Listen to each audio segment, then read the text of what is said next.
हाँ, good evening everyone. आज हमारे जेल प्लेटफॉर्म में डॉक्टर रवि सिंह आए हैं, लखनऊ से हैं, इंदिरा नगर से। और जैसे हम मेडिसिन होम्योपैथी की देते हैं, अक्सर क्या होता है कि हम या तो ग्लोब्यूल्स में बना के देते हैं, या हमारा लिक्विड इंटेक रहता है, या पाउडर इंटेक रहता है। लेकिन डॉक्टर रवि की प्रैक्टिस में वो बालों के थ्रू ट्रांसमिशन करते हैं मेडिसिन को। और उनकी ये टेक्निक आज हम आप सबसे शेयर करने जा रहे हैं, और उन्होंने काफी केसेस इससे रिकवरी मोड पे भी लेके आए हैं। तो वो अपनी टेक्निक अपने केसेस के थ्रू शेयर भी करेंगे हमसे। Welcome doctor Ravi. Good evening, and thanks, Dr. Pramila, Dr. Sanjay, and thanks, dear group, to inviting me to such a platform. And feeling fortunate myself that going to share this new technique with some of my followers, some of my audience, and some of the members of this dear group. So, should I start? हमारे हमारे साथ doctor Sanjay हैं, हमेशा की तरह operate कर रहे हैं। और ऑडियंस को मेरी सिर्फ यही अपील है, जो जूम पर है या फेसबुक पर हमें हमारे साथ लाइव है। फेसबुक पर जो लाइव है वो तो कमेंट्स के थ्रू आप अपने क्वेश्चंस पूछ सकते हैं हमसे। जो जूम पर हमारे साथ अटैच हुए हुए हैं, क्वेश्चन आंसर सेशन हमारा लास्ट में रहेगा। प्लीज आप ऑन स्क्रीन आकर ही पूछें तो बेहतर रहेगा। आप उसमें कमेंट बॉक्स में मत लिखिएगा जो जूम पर है। हाँ जी डॉक्टर रवि, आप स्टार्ट करिए। Okay. So, I am sharing the screen now. Hmm. So, I am starting my presentation, and so this is my today's session is about the new mode of medicine investigation, and that method is called as medicine transmission through hair. I think my screen is visible now. The screen is visible. हाँ जी। Okay, okay. So this is my team. There are few more members, and I'm working with a team of dedicated homeopaths, conscientious homeopath, classical homeopaths. So I'm going to introduce you a very new method of uh, providing the homeopathic treatment. That method is called as medicine transmission through hair, or transmission of homeopathic drug energy from a distance through the patient's natural belonging, and hair being the most easiest one. The pictures you are seeing is the picture of the discoverer named Dr. B. Sahni from the Patna. He was a very great homeopath, a great educationist, and he has discovered this method called as medicine transmission through hair. This is the real transmission set of the homeopathic medicines which I am using at my patients. If you can see that there are hairs inserted in this particular medicated vial, the name of the patients are written, the date, medicine name, and code number of the patient is allotted. So what we do, so this method is I'm introducing. There were four methods by which homeopathic medicines can be given. The first method is traditional oral method. All of you must be giving homeopathic medicine through the mouth, either in the form of globules, either in the form of tablets or liquid or whatever it may be. The second method was also invented by Dr. Henneman. That method is called as by touch, by only touching the homeopathic medicine through the skin. The third method was also discovered by the Henneman himself in the last year, that he was using the method of olfactions. He was putting the medicated vials near the nose of the patient, and the patients were getting the relief. And the fourth method, uh, many of the homeopaths are using through the mother feed. This is the fourth method. And the fifth method was discovered by Dr. B. Sahni in the year 1967 on the 6th January, when he was working at the Bhagalpur. He was basically from the Bhagalpur, and he was a great philosopher, scholar, and humble human being. So what we do in this particular method, that everything is same with all the classical homeopath. We take the consent of the patient that we are going to treat them with this particular method, and we take the proper case analysis and evaluation, repatriation, remedy selection, and then we prepare the transmission set. If you see here, this is called as medicine transmission set. We take that particular medicine in a glass vial like this. Suppose 8, 9 in this 1 gram vial, we take the 9/10 of the water, normal tap water you can use, and only 1 or 2 globules of LM potency. I am using LM potency. One can use centesimal and decimal scale as well. So we take that particular medicine in a glass vial like this, and we give 10 times jerk. Now it is called as transition set, and it is ready to insert the hair of the patient. After the selection of the medicine, we take that medicine and insert the hair of the patient. We allot the code number of the patient, and we follow the different follow-up method as advocated by Kent-Arlo observation or with the Hahnemann schema. So what is the use of this method? Why I am advocating this particular method? Because of there are many advantages. I am going to evaluate, explore everything. The first and foremost advantage, the distance is no bar. Right now, I have patients across 30 to 40 countries where the patients are getting contacted with through the Zoom call, through the video call, and they are sending their hair for their complaints. I am treating them and saving their time and money or travel expenses. They are getting the treatment across the world. The second advantage, no need of taking lots of the medicine. Although it is not educated in the homeopathy that the patient must take more than one medicine, but homeopaths are also, many of the homeopaths are prescribing multiple medicines. So in this method, there are no need to take lots of the medicine. The third advantage is no need of taking medicine daily as a routine. Most of the patients are getting annoyed, but because the medicine is becoming part and parcel of their life. Every morning they wake up and they need to take the morning dose, evening dose, afternoon dose, and they are getting fed up. So this is the third advantage, where there is a no need of taking oral medicine or any medicine like morning, evening, after breakfast, before breakfast, all these things. And the fourth advantage is the second prescription is very easy. Suppose if you have a patient and which has come to you and you are prescribing some medicine and you have given some oral medicine, they are going to their place. And in case that medicine is not acting, in that particular case, either you need to call the patient at your clinic or you need to send a second prescription so that patient get the prescription and purchase that medicine from a local homeopathic store and can start taking that medicine. In this method, what we do, that we just pluck the hair, remove that particular hair then from that particular medicated vial and insert in another medicine, the second medicine, so the second prescription. And the patients are getting instant benefit of that particular medicine without coming to the clinic. The fifth advantage, that so far the fastest method I have witnessed. I will share a few cases where you can see why I am saying this particular the fastest method. The fifth advantage is aggravation can be checked instantaneously, because many of the times Hahnemann was also baffled with the patients are getting aggravation. Either it is medicinal aggravation or it is the drug aggravation or disease aggravation. And in that particular cases, one need to make certain antidotes to that particular medicine.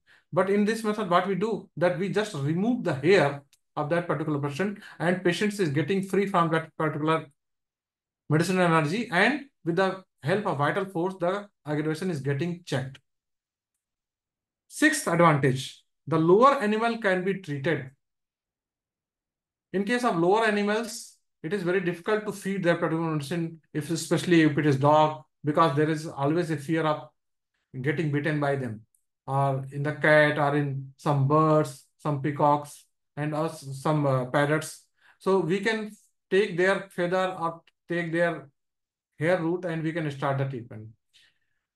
The eighth advantage, it is a continuous process. Continuous means still the hair is getting inserted in that particular vial, the medicine transition is on. You need not to repeat for that particular dose.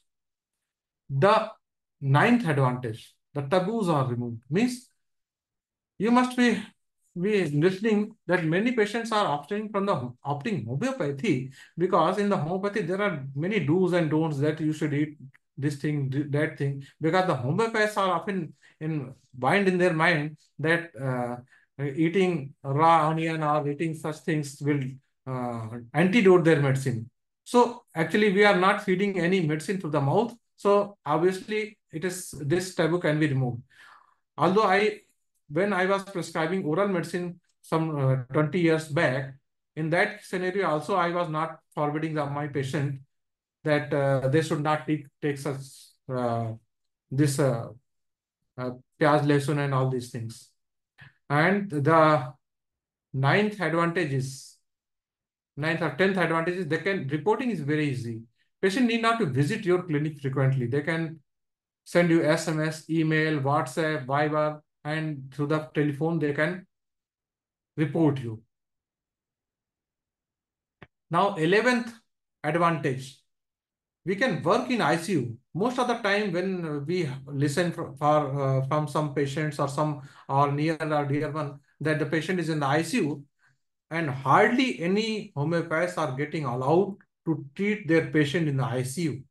I have treated patients in the ICU as well, because sometimes the patients are getting the hair of their relative or they are known, and I can treat the patients. I am going to share one of the case of the ICU as well. And the second last advantage is the treatment of on during religious fasting. India is a country where there are different religions, there are different traditions. In the Ramjan month, from the Sahari to Aftari, the patients are not going to take any of the medicine, even in case of emergencies. In this method, this method can be used just by plucking the hair and inserting the hair between the Sahari and Aftari. The patient can get this particular benefit of this particular. One is drawing the line. Who is this? Sandeep Kumar. Huh? And even in the Navratra, there are many patients who are not taking the medicine. So we can use this method. Last but not least, 2 days back only, one of the patients from the Pune has mailed me that, Dr. Ravi, can you treat my blepharospasm condition? And he said to me, well, are you going to assure me that you are not going to use any steroid medicine? Although it is very biased blame to the homeopath, but we are not going to use any steroids when we are going to prescribe oral medicine. So because we are not going to use any oral medicine, so this blame is nullified. Next, so there are many lines drawn. I should quit this, I think. Who is this person drawing the line? No, it's okay. So the patient often asks how it is getting connected. You see, there were two scientists. One is Einstein, and the other was Niels Bohr. The Einstein was equated that particular E is equal to mc square. And in the Niels Bohr quantum mechanism, the Niels Bohr has said the two different molecules from the different at the different place emits their energy and they are interconnected. I am not going to in the details for that particular page. अभी पिछले साल का जो Nobel prize मिला था भौतिक का, उसमें इसी बात पे भौतिक प्राइज, अभी अक्सर हमसे पेशेंट पूछा करते हैं कि अगर पेशेंट का बाल उससे अलग हो गया तो दोनों का आपस में कनेक्शन क्या है। पिछले साल की जो नोबेल प्राइज की डिस्कवरी हुई थी, इसी बात पे हुई थी कि दूर रहते हुए फोटॉन के दो कण आपस में एक दूसरे से सर्टेन वेवलेंथ सर्टेन वाइब्रेशन से जुड़े हुए रहते हैं, and this was the discovery for which the Nobel prize was given.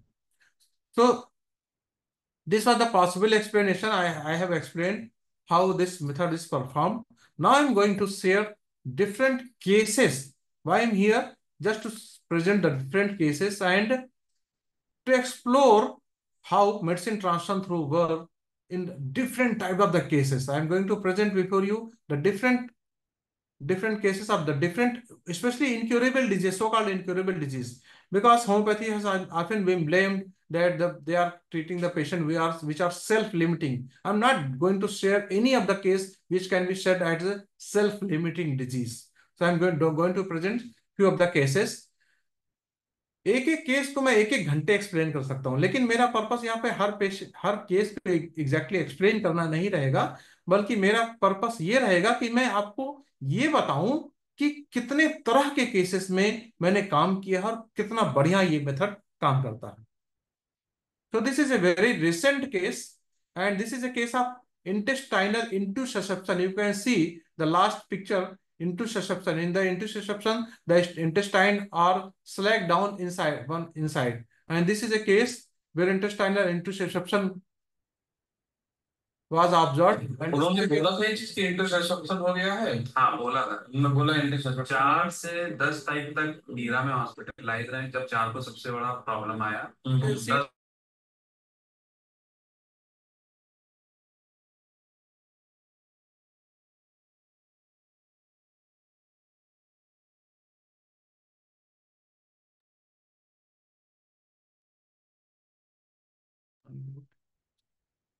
Hello, हाँ दादी।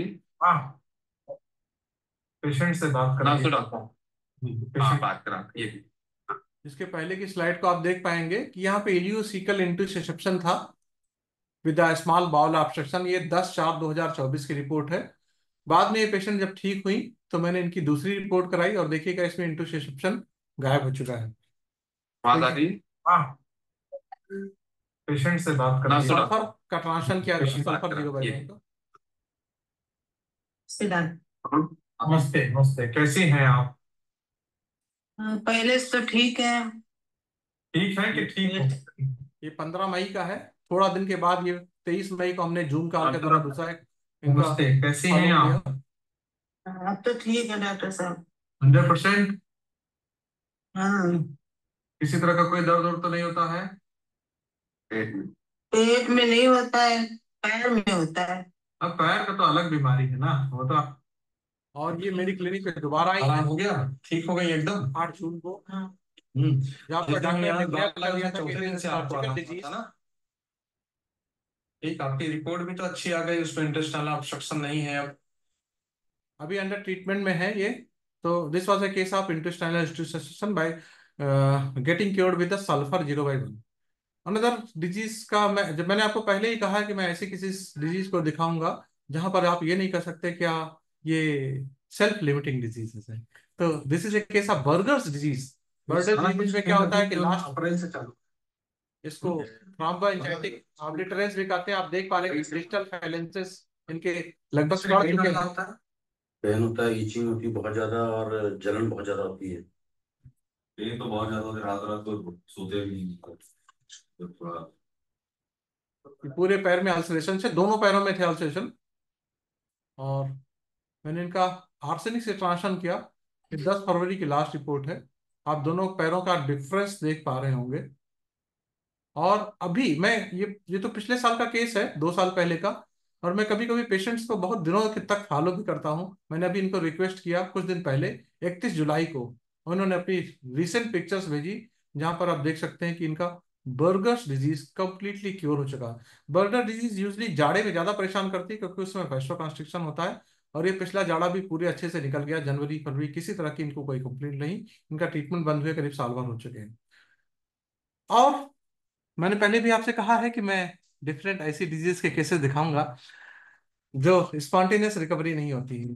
इसीलिए मैं आपके सामने और एक अलग बीमारी का केस लेके आया हूँ।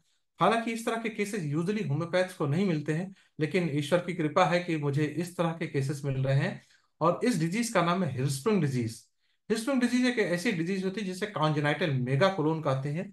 जो अपने कोलोन का लास्ट पार्ट होता है वहां पर गैंग्लिया डेवलप नहीं करते हैं। गैंग्लिया का काम क्या है, वहां पे पेरिस्टल्टिक मोशन को स्टार्ट करना और स्टूल पीछे से होके फॉलो होके आगे चला जाता है। ये इस बच्चे का केस है। एक छोटा सा बच्चा मेरे पास आया था, वेल डायग्नोस्ड केस था। इसके साथ एक्सरे था, बेरियम एनिमा एक्सरे था, जहां पर क्लियर कट आप देख सकते हैं कि किस तरह से Hirschsprung disease congenital megacolon, colon dilated है। और इस बच्चे का मैंने ट्रीटमेंट किया।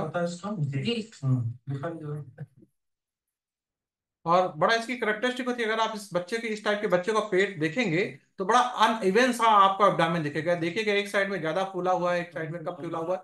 वो इंटेस्टाइन इस तरह से फूली हुई रहती है, तो पता चलता रहता है कि ये हिस्टोन डिजीज है। और ये बच्चा मेरे पास दोबारा आया। ओपीएम का ट्रांसफर किया गया था इस सेकंड में। फायदा हुआ आपके बच्चे को हमारे इलाज से। सर स्किन में थोड़ा चेंजिंग है और पेट में पेट में बिल्कुल ऐसे नहीं, पेट में देखने में हम नहीं कर रहे हैं, ये स्टूल का पोजीशन था, जब जब इसको होता रहता था, क्या करता था, जो स्टूल के लिए बार बार मतलब जाता ही नहीं था, वो चीजों में कैसा है पहले से? तो पहले से सही है, क्या क्या सही है? और इसकी आगे की एक रिपोर्ट देखिएगा, ओपीएम का ट्रांसफर हुआ था, ये रिपोर्टराइजेशन चार्ट है इसका। और ये सबसे लास्ट रिपोर्ट जो इसकी है, देखिएगा, नो सिग्निफिकेंट अबनॉर्मलिटी। मैं यूजली यही हमेशा प्रयास करता हूँ, और मैं सभी यूजर्स को, सभी डॉक्टर्स को भी सजेस्ट करूंगा कि जिस जगह से पुराना अल्ट्रासाउंड, एक्सरे, एमआरआई हुआ है, सेम सेंटर पे हमेशा भेजें। मैंने सेम जगह पे, चरक डायग्नोस्टिक लखनऊ का एक बड़ा नामी सेंटर है, वहां पे मैंने इसको भेजा। और देखिए, बेरियम एनीमिया एक्सरे में ये कंप्लीटली बच्चा नॉर्मल हो गया। कॉन्जेनाइटल अबनॉर्मलिटी, जहां पर स्ट्रक्चरल डिफॉर्मिटी है, इस डिजीज में 3 स्टेज की सर्जरी होती है, जहां पर last part of the intestine निकाल दिया जाता है और कोलोस्टोमी बैग इंस्टॉल किया जाता है। 3 महीने के बाद फिर से कराया जाता है, लेकिन उसमें भी अधिकतर पेशेंट्स में फायदा नहीं होता है। तो ये केस है, इसके बाद देखिएगा, और ये बच्चा थोड़ा बड़ा हो गया और बड़ा बड़ा तो नहीं रहता जरा। तो this was a case of Hirschsprung disease. Another case Hirschsprung disease का, ये बच्चा भी मेरे पास डायग्नोस होके आया था, हिर्सुटुंग डिजीज थी। मैंने इनको फिर एक बार बेरियम एनीमिया एक्सरे के लिए कहा, और इतना पेनफुल कंडीशन होती थी, बच्चे का स्टूल पास करते हुए उन्होंने एक वीडियो पे भेजा था। 6 महीने के थे तब से स्टार्ट हो गया, जब पैदा हुआ था तब तो ये लैट्रिन पास कर रहा था, लेकिन इसका पेट बहुत सूजा हुआ था, लेकिन ये लैट्रिन कर रहा था। अगर आप इसकी रिपोर्ट देख पाए, likely consistent of Hirschsprung disease, तब से लैट्रिन टाइप करना, तब से हम लोग दवाई करा। तो जो जो इस बीमारी को देखे हैं ना, तुरंत जान जाते हैं। जो नई बीमारी को देखे हैं, जैसे हमने आपको पहले ही बता दिया था कि यही है, किस तरह से डिस्कम्फर्ट में है स्टूल पास करने में। मैंने इसकी केस हिस्ट्री ली और एनाकार्डियम का ट्रांसशन किया। अगर आप रिपोर्ट्रेशन चार्ट नीचे देख पा रहे हो, तो एनाकार्डियम का ट्रांसशन किया था। एनाकार्डियम 0/1 सेंटर से लगाया था। हाँ, बुला रहे। बेरियम इनमें एक्सरे साइड में लगा हुआ है, अगर आप देख पा रहे हो। इसलिए आज मैंने सबसे रिक्वेस्ट किया था, लैपटॉप से ज्वाइन करेंगे तो ज्यादा मजा आएगा, कुछ रिपोर्ट्स वगैरह देखने में ज्यादा अच्छा लगता है। 2-2 3 दिन हो जाता था जबरदस्ती आपको। अभी ये बच्चा और बड़ा हो गया। हाँ, 28 मार्च 2023 का केस है। और ये सबसे लेटेस्ट रिपोर्ट अभी जो इसकी मेरे पास आई है, सेम, मैंने आपसे पहले भी कहा कि मैं सेम अल्ट्रासाउंड सेंटर पे हमेशा पेशेंट्स को भेजता हूँ, सेम एक्सरे सेंटर पे। ये 27 जून 2024 की रिपोर्ट है, जहां पे no suggestion of colonic pathology, no suggestion of Hirschsprung disease. एक ऐसी डिजीज से बच्चा ठीक हो गया। कैसे हैं निर्वेद? हाँ ठीक है, एकदम डेली स्टूल पास करते हैं? हाँ ज्यादा डेली में ही है, कभी कदार हो जाता है, वरना डेली है। कोई कोई स्ट्रेन वगैरह तो नहीं करते हैं स्टूल पे? मतलब बहुत, जो पहले तो आपने एक वीडियो भेजा था जिसमें एकदम रो रहा। हाँ हाँ हाँ, हाँ। पहले अब लेकिन बहुत कम है, कभी कदार प्रेशर लगाते, वरना है आराम। एक और केस मैं आपके सामने लेके आया हिर्सुटुंग डिजीज का। हालांकि अल्ट्रासाउंड बहुत डायग्नोस्टिक नहीं होता है, लेकिन ये बच्चे का डायग्नोसिस अल्ट्रासाउंड के द्वारा हुआ था। कैसे कह रहे हैं इंजेक्शन लगे? हाँ, नहीं इंजेक्शन नहीं लगेगा, आप बिल्कुल डरिए नहीं। इनको हिर्सुटुंग डिजीज की डायग्नोसिस हुई है। मतलब अल्ट्रासाउंड में इनको हिर्सुटुंग आया है। हाँ। तो हम लोग करीब जब ये 2.5 साल के थे, तब से हमारे मोहल्ले में एक होम्योपैथ डॉक्टर आरके सैनी, उनसे कंसल्ट कर रहे थे। तो पहले तो वो लीवर की दे रहे थे कि शायद, क्योंकि उस समय कुछ खाते भी नहीं। तो ये बच्चा था और इसका मैंने ट्रीटमेंट किया। और ये फास्फोरस, अगर आप रिपोर्टेशन चार्ट देख पा रहे हो, फास्फोरस का ट्रांसशन किया गया था। हम सभी पेशेंट में, कभी भी मैं अपने आइडियाज में फिक्स नहीं होता कि हिर्सुटुंग का एक केस ओपीएम से ठीक हो तो अगले में मैं ओपीएम दे दूंगा, और जो किसी भी होम्योपैथ को नहीं करना चाहिए। अनप्रेजुडिस्ड आइडिया से ही हमेशा चलना चाहिए। और इस बच्चे का हमने ट्रांसफर किया था फास्फोरस से। और आप सबसे लास्ट रिपोर्ट अगर देख पाए, सेम डायग्नोस्टिक सेंटर की है, जहाँ पे नो सिग्निफिकेंट abnormality डिटेक्टेड। एक इसकी और डायग्नोसिस होती है, जैसे मैंने पहले भी बताया था, कि बेरियम एनीमिया एक्सरे। इसलिए मैंने मुझ पेरेंट्स से कहा कि आप एक बार एक सेंटर पे किसी भी बेरियम एनीमिया एक्सरे कराएं। और बेरियम एनीमिया एक्सरे भी इन्होंने कराया, के लिए आए थे, कैसे रहे? ये बच्चा पूरी तरह से ठीक हो गया। बेरियम एनीमिया एक्सरे में भी इसको किस तरह के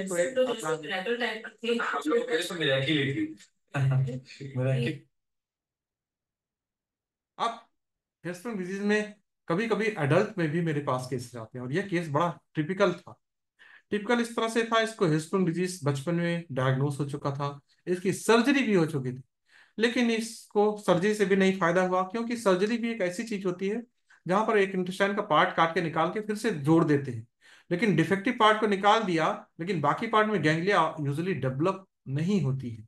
यह पेशेंट मेरे पास इतना परेशान होकर आया था। अब आप इसकी परेशानी सुन के ही आप इमेजिन कर लें, यूजुअली अगर किसी पेशेंट का, किसी लोग का एक दिन 2 दिन स्टूल ना पास हो तो दिक्कत होती है। इस लड़के को मंथ में एक बार स्टूल पास होता था, only once in a month. Can you imagine the pain? Now listen. हाँ, सर्जरी आपका अच्छा हिस्टोन की सर्जरी भी हो चुकी है, तब भी डेवलप नहीं हुआ ना। अभी आपको एक एक महीने पे स्टोर होता है। अब तो सर बहुत स्थिति नाजुक है। अब आपके सामने बैठे हैं आप, मंजिलिया 20-25 दिन प्लस होने जा रही है सर। 20-25 दिन हो गया। तो फिंगर भी काम करनी बंद कर गई। पहले तो क्या होता था, कभी 7 साल पहले फिंगरिंग करने से एकदम से मूसन आ जाता था, निकल जाता था सारा। तो वो भी काम करनी बंद कर एनिमा यूज करते हैं? गई सब। एनिमा यूज करते हैं? तो सर वो भी अब काम नहीं करते हैं। हम काफी दिन से एनिमा हुआ भी नहीं है हमने सर। एनेमा भी काम नहीं कर रहा था। और कुछ लग्जेटिव लेते हैं आप? और मैंने इस पेशेंट का, देखिए ये पूरी इसकी रिपोर्ट है। Findings are in favour of histone disease, well diagnosed case था। और मैंने इनका सीपिया का ट्रांसलेशन किया। सिम्टम्स के अनुसार rectum inactivity, stool black, unfortunate, well estranged, anger suppressed, secretive, इस टाइप से सिम्टम्स लिए थे। और अभी कितने दिनों पे स्टूल पास कर रहे हैं? बाल लगाए। सर ये लगभग 4 तारीख से होने स्टार्ट हो गया था सर। 4 तारीख से? सर आपसे मिलने के बाद 3 दिन बाद से नॉर्मल हो गई थी स्थिति। पर डे स्टूल पास कर रहे हैं? जी जी सर। बहुत बढ़िया। जहां आप एक महीने में एक बार स्टूल पास करते थे, एक महीने में एक बार, वहां पर डे स्टूल जी पास सर। करो, इससे अच्छा और रिजल्ट क्या करेंगे? So this is the miracle of sepia 0/1 इससे ट्रांसलेशन। अच्छा सर। हाँ, बोलिए। और केस पेशेंट है, कौन? देखिए एक और हाँ, रिसेंट केस है, ये गुजरात का बोलिए। केस है। पेशेंट कौन है? बड़ा बच्चा हो गया है, 9-10 साल का। ये सर। पेशेंट ये है। तो इनकी डायग्नोसिस पहली बार कब हुई कि ये कब से है बीमारी इनको? सर वो जन्मजात से है इसको। जन्मजात से, ये तो हमको मालूम है। डायग्नोस कब हुआ कि ये बीमारी है इनको? चेकअप सर 5 वर्ष 5 साल हो गए। अच्छा, तो उस समय डॉक्टर्स ने जब इनको देखा, इनकी बीमारी को, तो क्या कहा? हाँ, उसने बायोप्सी लेने को कहा और सर्जरी को भी कहा था। सर्जरी को कहा था, तो आप सर्जरी के लिए क्यों नहीं गए? सर्जरी के लिए सर हम नहीं गए, तो हमको सर्जरी नहीं करानी। सर्जरी आपको नहीं करानी? अच्छा। इन्होंने वहां से अपना बाल भेजा गुजरात से। सर इनका बाल जो है, विदाउट सर्जरी भी विदाउट सर्जरी के लिए बड़ा कठिन होता है। अर्ली एज में तो आसान होता है, लेट एज में थोड़ा कठिन होता है, लेकिन फिर भी हम इनके लिए प्रयास करेंगे और उसके लिए पूरा आप इलाज का तरीका फॉलो करिए, ठीक है? अच्छा, इस बीमारी के अलावा इनको, सो दिस इज ए कंडीशन। ये पहला इनकी अल्ट्रासाउंड की रिपोर्ट है। ये सारी बेरियम एनीमा की रिपोर्ट है। आप बेरियम एनीमा की रिपोर्ट में देख सकते हैं हिस्टोन डिजीज है, और नीचे आप पोस्ट जो बेरियम एनीमा का एक्सरे लिया जाता है उसमें वाइडिंग देखे जाते हैं, कितनी कितनी देर में फिलिंग होता है और कितनी देर में फिलिंग डिफेक्ट तो नहीं है, कहीं बहुत देर तक बेरियम रुकता तो नहीं है। और देखिए बेरियम इनका रुक रहा है, किस तरह से कोलोन डायलेटेड है। इसीलिए इस बीमारी का नाम होता है कॉन्जेनिटल मेगा कोलोन। और ये फॉलोअप देखिएगा कैसे हैं आप? 26 जुलाई 2024। अच्छे हैं, अच्छे। बढ़िया। बढ़िया। पेट साफ हो रहा है डेली? डेली 2 बार हो रहा है। 2 बार? कहाँ एक बार नहीं होता था 5-5 दिन पे, और कहाँ 2 बार हो रहा? 2 बार 3 बार। तो ये केस था फास्फोरस के द्वारा।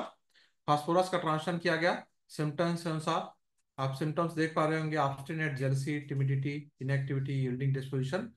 और मैंने इसी पेशेंट को फिर से उसी सेंटर पे भेजा, पार्थ इमेजिंग सेंटर कोई है ये राजकोट में, और वहां से इनका फिर से एक अल्ट्रासाउंड, ये बेरियम एनीमा एक्सरे होके आया है, जहां पर एनलॉन्गेटेड डिडक्टेंट सिग्माइड कोलोन आया है। लेकिन हिर्सपुंग इन्होंने डायग्नोस नहीं किया। हालांकि अभी हिर्सपुंग के सिम्टम है, लेकिन जो फिलिंग का डिफेक्ट था वो बहुत कम हो गया है।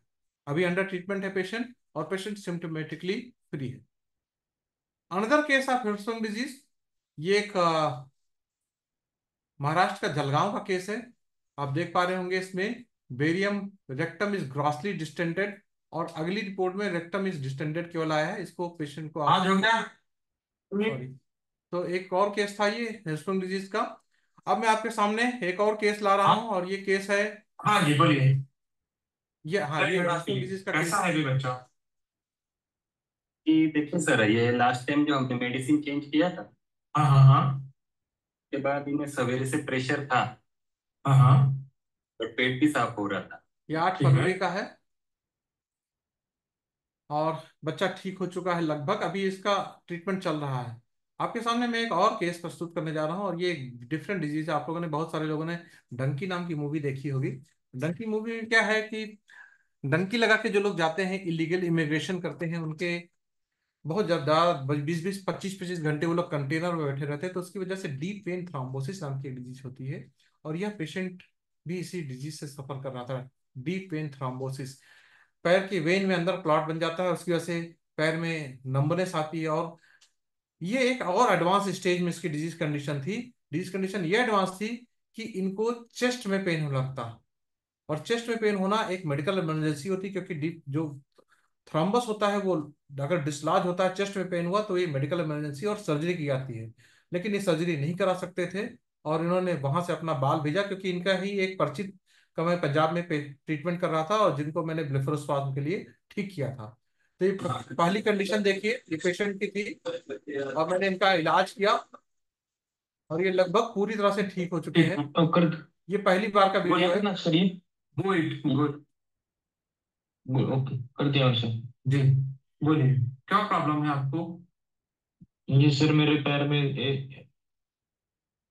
आप एक सेकंड पेशेंट की मिजरी देख यहाँ रहे से होंगे, किस सर, तरह से पेशेंट मोरोस कंडीशन इधर में से है। सर इधर रसोई आ जाती है सर, ये इधर टाइट रह जाती है, गैट हुई है सर इसमें, बोलते हैं यहाँ पे मेडिकल दिखा। और मैंने इनका ट्रीटमेंट किया, लैकेसिस का ट्रांसफर किया था। ये देख पा रहे होंगे, सिंगल मेडिसिन लैकेसिस का ट्रांसफर 20 दिसंबर 2023 में किया, और ये बहुत बढ़िया कैसे है वो आप? बड़े सर जो थे। हम्म। तो ए, अरे तो स्वेलिंग तो आपकी बहुत कम हो गई। और ये इनका चेस्ट का पेन भी कम हो गया था। अभी पहले के रिसेंट जो हमने इनको फॉलोअप लिया है, ये अगर आप देख पा रहे हैं, ये आज हो गया 19 जुलाई 2024। पहले आप तो ये जब से मेरा 2 मिनट ट्रीटमेंट खड़े चला नहीं हो आपको क्या पाते क्या थे। फायदा हुआ अभी आपके एक रेस्टोरेंट में शेफ हैं, और ट्रीटमेंट 8-8 घंटे खड़े प्रोसेस? होकर काम करते हैं। पीछे आप देख पा रहे होंगे, सर रेस्टोरेंट में मेरे खड़े को हैं। ज्यादा तो फील मतलब अच्छा हो गया, मतलब पहले पहले से तो अब कोई दवाई नहीं खा रहा, मैं कोई कुछ नहीं, मेडिसिन नहीं ले रहे थे, वैसे तो बहुत आराम हो रहा है सर मेरे को। पहले तो वैसे सुबह आता था तो दोपहर लगे सो ही आ जाती थी सर पैर में। तो मैं 12 घंटे जॉब भी करता हूँ सर, कोई ऐसी कोई दिक्कत। ये हाँ जी। 12 घंटे की जॉब कर रहे हैं, अभी इनको किसी तरह की कोई दिक्कत नहीं हो रही। तो दिस वाज कैसे? डीपीटी और deep vein thrombosis. Good morning. अब और आगे बात करते हैं एक और डिजीज। मैंने डीप वेन थ्रोम्बोसिस दिखा है, एस्पर्म डिजीज की केसेस दिखा है।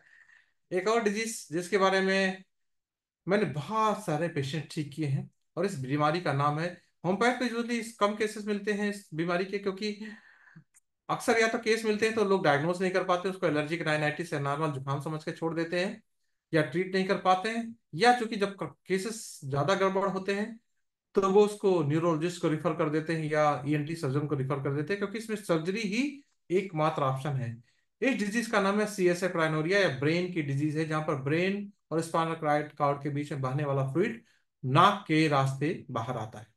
क्या होती है डिजीज ये डिजीज दो तरह से होती है, अक्वायर्ड और कॉन्जेनाइटल। अक्वायर्ड में क्या होता है, ट्रॉमा, ट्यूमर और किसी भी तरह का आइट्रोजेनिक डिजीज की वजह से होता है। कॉन्जेनाइटल में मेनिंजोसील, एंसेफेलोसील और परसिस्टेंट क्रिकोफेरिंजियल कनाल की वजह से हो सकता है। कोई भी ऐसा फैक्टर जो ब्रेन के अंदर फ्लूइड का प्रेशर बढ़ाएगा, वो इस बीमारी को कर देगा, और नाक के रास्ते फ्लूइड बहने लगता है। जो मैंने अनुभव में अपने देखा है कि अधिकतर जिन पेशेंट्स में बहुत दिनों तक खांसी जुकाम छींक बनी रहती है, उनमें आ जाता है। और यह सब ना होने के बावजूद मेंटल स्ट्रेस होने की वजह से यूजली सीएसएफ का प्रेशर बढ़ता है, और सीएसएफ प्राइमोरिया के मेरे पास बहुत सारे पेशेंट आते हैं। सीएसएफ प्राइमोरिया के डायग्नोसिस कैसे करते हैं? डायग्नोसिस दो तरह से हो सकती है। पहली डायग्नोसिस की केमिकल, जो इसका फ्लूइड निकलता है, इसको फ्लूइड को आप किसी भी शीशी में लीजिए, और उसको बीटा ट्रांसफेरिन, बीटा ट्रांसप्रोटीन और ग्लूकोज के कंटेंट के लिए चेक कराइए। दूसरा इसकी एक स्पेसिफिक डायग्नोसिस होती है जिसे कहते हैं सीटी सिस्टोनोग्राफी। नॉर्मल जो सीटी स्कैन या एमआरआई होता है इसमें यूजुअली ये मिस हो जाती है, और इसके लिए स्पाइन में एक डाई डालकर आगे पेशेंट बहुत देर तक झुककर बैठता है और डाई को ट्रेस किया जाता है, then it is called as CT cystonography. Usually एक नाक से पानी आ रहा है, बिना जुकाम के है, आगे झुकने पे गिर रहा है, ट्रांसपेरेंट फ्लूइड है, then it is nothing but the CSF rhinorrhoea. एक होम डायग्नोसिस भी है। जो सीएसएफ प्राइनोरिया के पेशेंट हैं उनको अगर सीएसएफ आ रहा है और वो जिस रुमाल से या जिस दुपट्टे से या जिस कपड़े से पोंछ रहे हैं वो रुमाल अगर कड़ी हो जा रही है तो ये नाक का पानी है, क्योंकि उस नाक के पानी में म्यूसिन का कंटेंट होता है। सीएसएफ प्राइनोरिया बिल्कुल ट्रांसपेरेंट होता है, अगर कपड़ा कड़ा नहीं हो रहा है तो ये भी सीएसएफ प्राइनोरिया हो सकता है। सीएसएफ प्राइनोरिया का जो ट्रीटमेंट होता है मेडिकल मैनेजमेंट में, डायमॉक्स नाम की एक मेडिसिन होती है एलोपैथी में जिसे डायूरेटिक ड्रग्स कहते हैं। यूजुअली डायूरेटिक देने पे थोड़ा सा सीएसएफ का प्रेशर कम हो जाता है, लेकिन अधिकतर केसेस में उससे फायदा नहीं होता है। एंडोस्कोपिक नेजल रिपेयर किया जाता है, जहां पर थाई से एक मांस का टुकड़ा लेके एंडोस्कोप के थ्रू नाक के गुजारते हैं और वहां पे चिपका दिया जाता है। मेरे पास ऐसे भी पेशेंट आए जिनको खांसी या छींक आई और वो टुकड़ा फिर से टूट गया। रिकरेंट रिकरेंस बहुत कॉमन होता है एंडोस्कोपिक नेजल रिपेयर में, अगर कॉज को दूर नहीं किया गया। क्लासिकल होम्योपैथी से ट्रीटमेंट होता है और मैंने बहुत सारे पेशेंट ठीक किए हैं। ये मेरे द्वारा ठीक किए हुए कुछ पेशेंट्स की फोटोग्राफ्स हैं।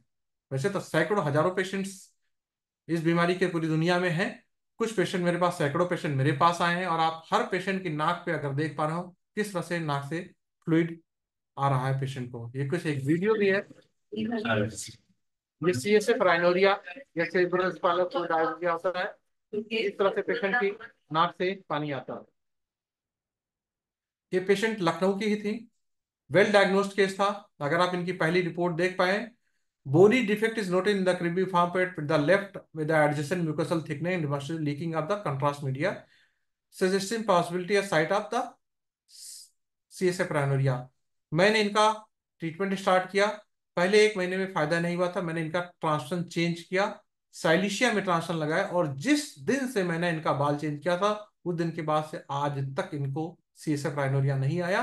मैंने बाद में इनका सेम डायग्नोस्टिक सेंटर पे भेजा, और अगली रिपोर्ट में आप देख पाएंगे सीटी सिस्टमोग्राफी रिवील्स नो सिग्निफिकेंट एबनॉर्मल। इस बार आपका जो हमने बाल लगाया 18/8 को, उससे कितने दिन के बाद से आपका बाल हुआ? उसी दिन डॉक्टर साहब दोपहर में आपने किया है, यहाँ आए थे हम हाँ रक्षाबंधन को, शाम से ही ड्रॉप, एक ड्रॉप भी आज तक नहीं मिला। ऐसा अच्छा। क्या जादू किया डॉक्टर साहब? हम ज्यादा तो नहीं करते। So this was the case of Alicia. Now next case of this CSF rhinorrhea. ये पेशेंट मेरे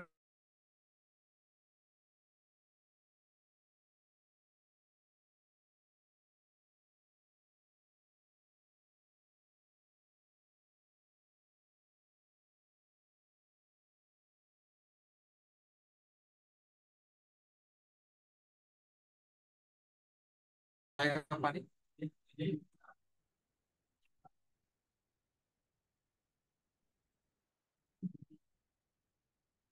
ये पानी आ रहा है तो नाक से, ठीक है। CSF rhinorrhea well diagnosed case था। CSF rhinorrhea इन्होंने एमपी बिरला हॉस्पिटल में कहीं दिखाया था, सपना में। साइलिशिया का ट्रांसफर इनका भी चला था, obviously according to the symptom. आप सिम्टम्स देख पा रहे होंगे, रिपोर्टराइजेशन चार्ट है इनका।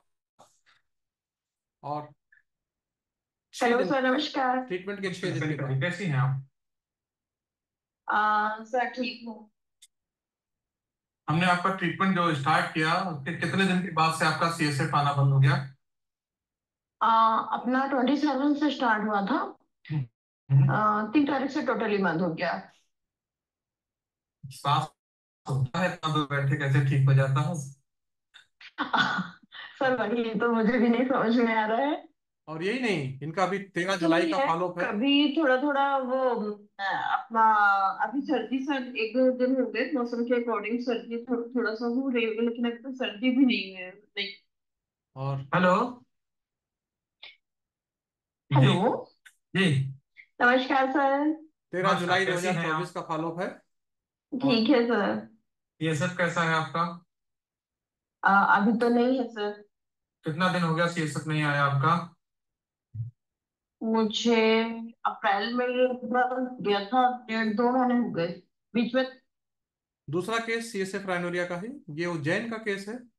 खास बात क्या है इस केस में, ये उज्जैन से इन्होंने बाल भेजा, हमने इनका ट्रीटमेंट चालू किया और देखिए इनको किस तरह से सीएसएफ आ रहा है। दिक्कत नाइट में ज्यादा होती है और जैसे बादल वगैरह होते हैं मौसम ठंडा। मैंने इनका ट्रीटमेंट चालू किया नेट्रोम्यूर के द्वारा, नेट्रोम्यूर का ट्रांसफर चला और ठीक हो गई है केस। जी सर, ठीक नहीं हूँ सर फिलहाल। पहले बीच नहीं, में क्या तो आराम नहीं, कर रहा था।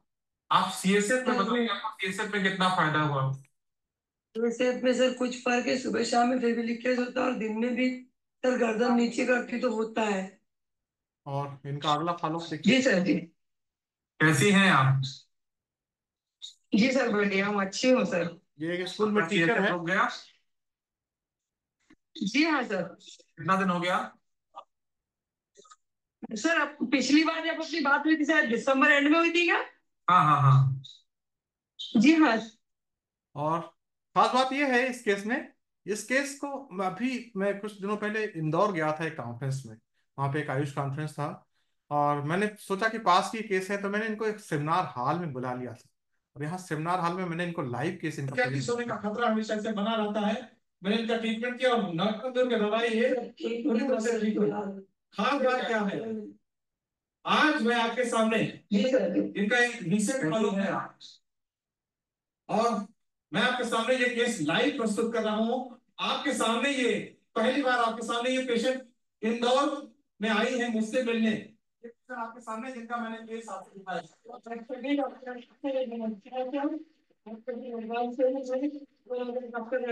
वास्तव में भगवान का रूप है मेरे लिए, जो मेरी एक खतरनाक तो समस्या कई बार ऐसा भी होता है कि यही जो एडवांटेज इस बीमारी में क्या है, कि इस मेथड में कि पेशेंट को आना नहीं पड़ता। पेशेंट पहली बार मुझसे मिल रहा था इंदौर में, इसी तरह से ऐसा ही पेशेंट एक मेरे पास पंचकुला हरियाणा की थी जिनका मैंने ट्रीटमेंट किया और पंचकुला के सेमिनार में मैंने उनका लाइव केस प्रेजेंट किया था। पहली बार मैं उनसे सेमिनार हॉल में ही मिला था।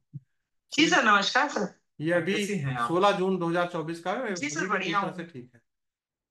एक और केस है सीएसएफ राइनोरिया का, मैंने पहले भी बताया हाइड्रोजेनिक कॉज भी होते हैं। पिट्यूटरी ग्लैंड का ट्यूमर, पिट्यूटरी मैक्रोएडेनोमा भी कभी कभी जब वहां पे ट्यूमर को बढ़ाता है तो सीएसएफ राइनोरिया के चांसेस होते हैं। मैंने कई सारे केसेस इस बीमारी के भी देखे पिट्यूटरी मैक्रोएडेनोमा की वजह से। तन्मय, हेलो। आप जी बोलिए। पिट्यूटरी मैक्रोएडेनोमा होने की वजह से देखिए जायगेंटिज्म का जो फीचर है आप इस पेशेंट में देख पा रहे होंगे। ओके, मुझे एक्चुअली क्या था कि पिट्यूटरी ग्लैंड में ट्यूमर डिटेक्ट हुआ था। हाँ, और पूरा फेशियल स्ट्रक्चर मेरा अनइवन हो गया था। आप देख पा रहे होंगे सीएसएफ राइनोरिया का केस है। मुझे समय सीमा भी देखना है इसलिए मैं आपको अब दूसरा केस भी दिखा रहा हूँ। सर मेरा नाम पायना सिकदार है। ये भोपाल से मैं पेशेंट भोपाल है। से हूँ। हाँ मुझे 2020 में जब कोरोना का पीक टाइम चल रहा था उस समय से मेरा ये राइट साइड के नाक। और ये देखिएगा इनका सीएसएफ राइनोरिया का वेल डायग्नोस्ड केस है। एमआरआई एंड सीटी सिस्टोनोग्राफी में सीएसएफ राइनोरिया है।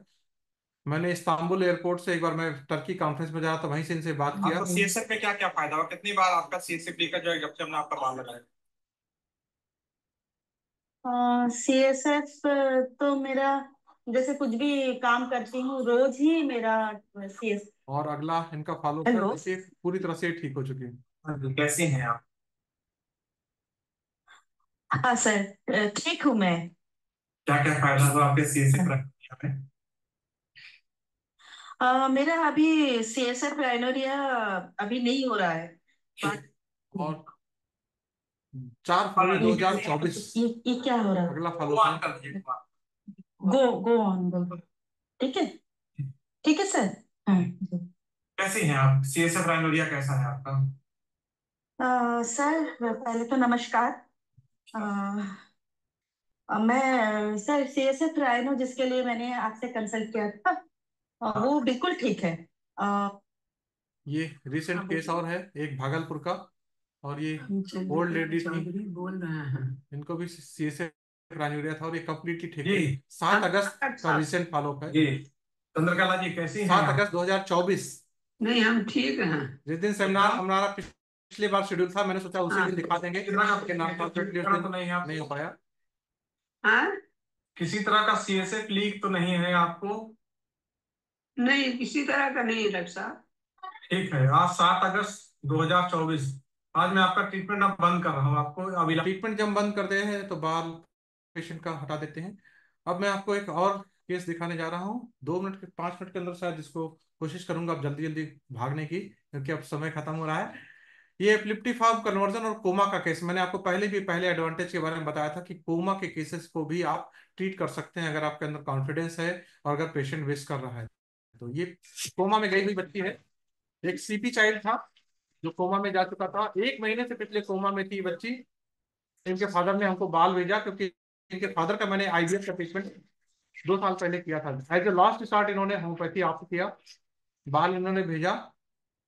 ये केस है और इसका सीरम सोडियम का लेवल बहुत कम था। मैंने सीरम सोडियम और बाकी सिम्टम्स के अनुसार ऑब्वियसली ट्रांसफर किया नाइट्रोम्यूर का, और आप देख पा रहे होंगे 127 से 137 हो गया मात्र 2 दिनों के अंदर। 19 नवंबर का केस रिपोर्ट है और 20 नवंबर को ये 137 हो गया और धीरे धीरे करके इसकी कॉन्सियसनेस गेन होने लगी। नाइट्रोम्यूर का ट्रांसफर चल रहा था, आप देख पा रहे हैं हल्का हल्का कॉन्सियसनेस आ रही है। आंखें इसकी खुल गई 24 नवंबर को। इधर इधर इधर इधर इधर इधर 25 नवंबर को हैंड मूवमेंट चालू हुआ। 3 दिसंबर को ग्रिप स्टार्टेड हुई, हाथ में ग्रिप आने लगी। पापा की उंगली पकड़ो। और 17 दिसंबर 2023 में मैं दिल्ली में HMI के कॉन्फ्रेंस में गया था, तो मैं इनके घर गया इस पेशेंट को देखने के लिए। बहुत घर आ गई थी बच्ची आईसीयू से, बट आइस का क्या? और इसके बावजूद तो ये 14 जनवरी 2024 का फॉलोअप है। अभी व्हील चेयर पे बैठी है। Wheel chair. निहारिका 7 जून का ये लेटेस्ट फॉलोअप है।